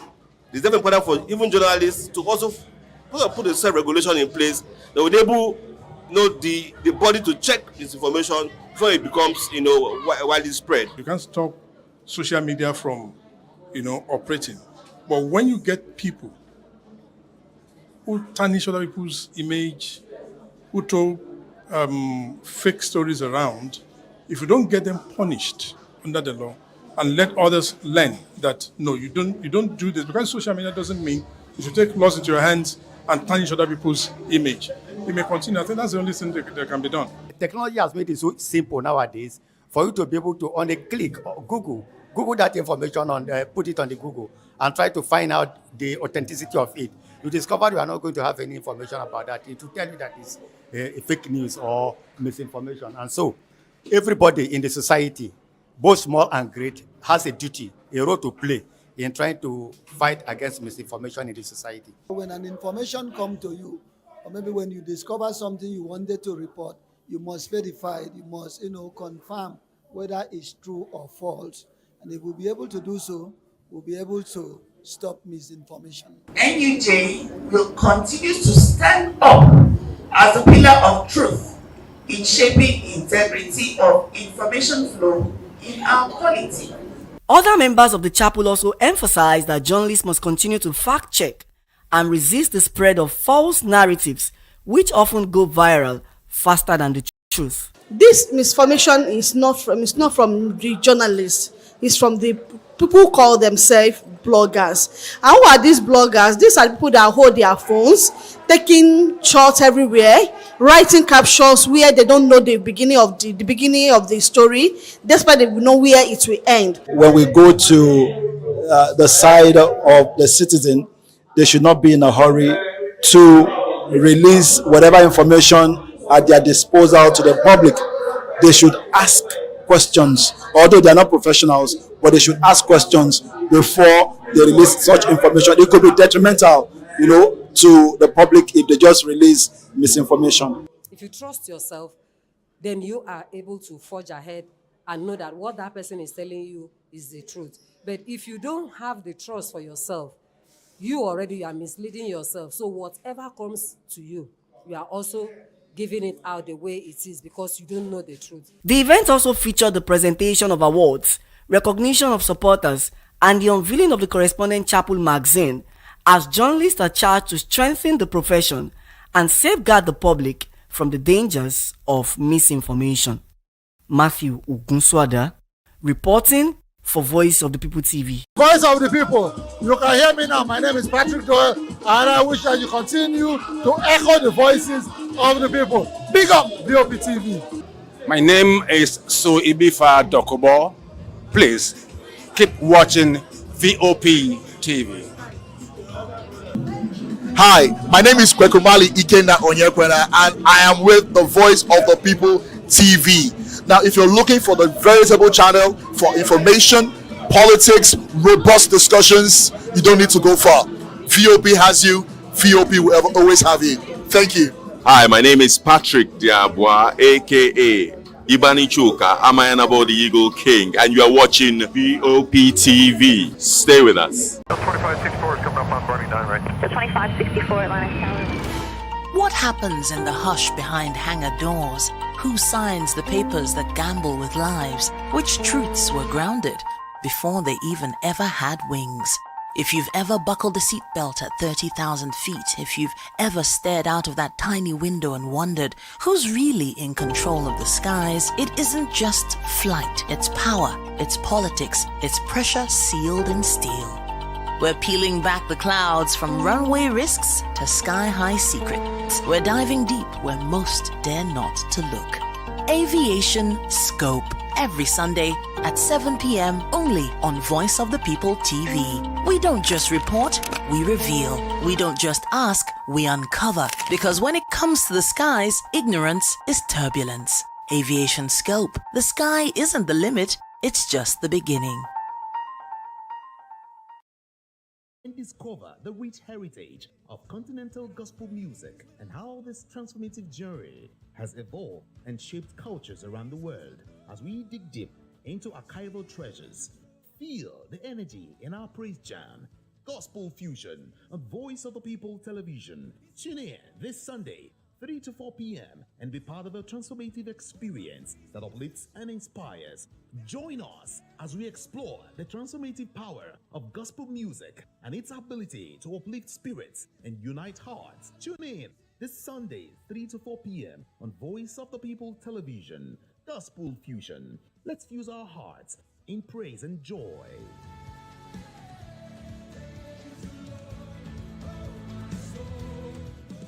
Voice of the People, you can hear me now. My name is Patrick Doyle, and I wish that you continue to echo the voices of the people. Big up VOP TV.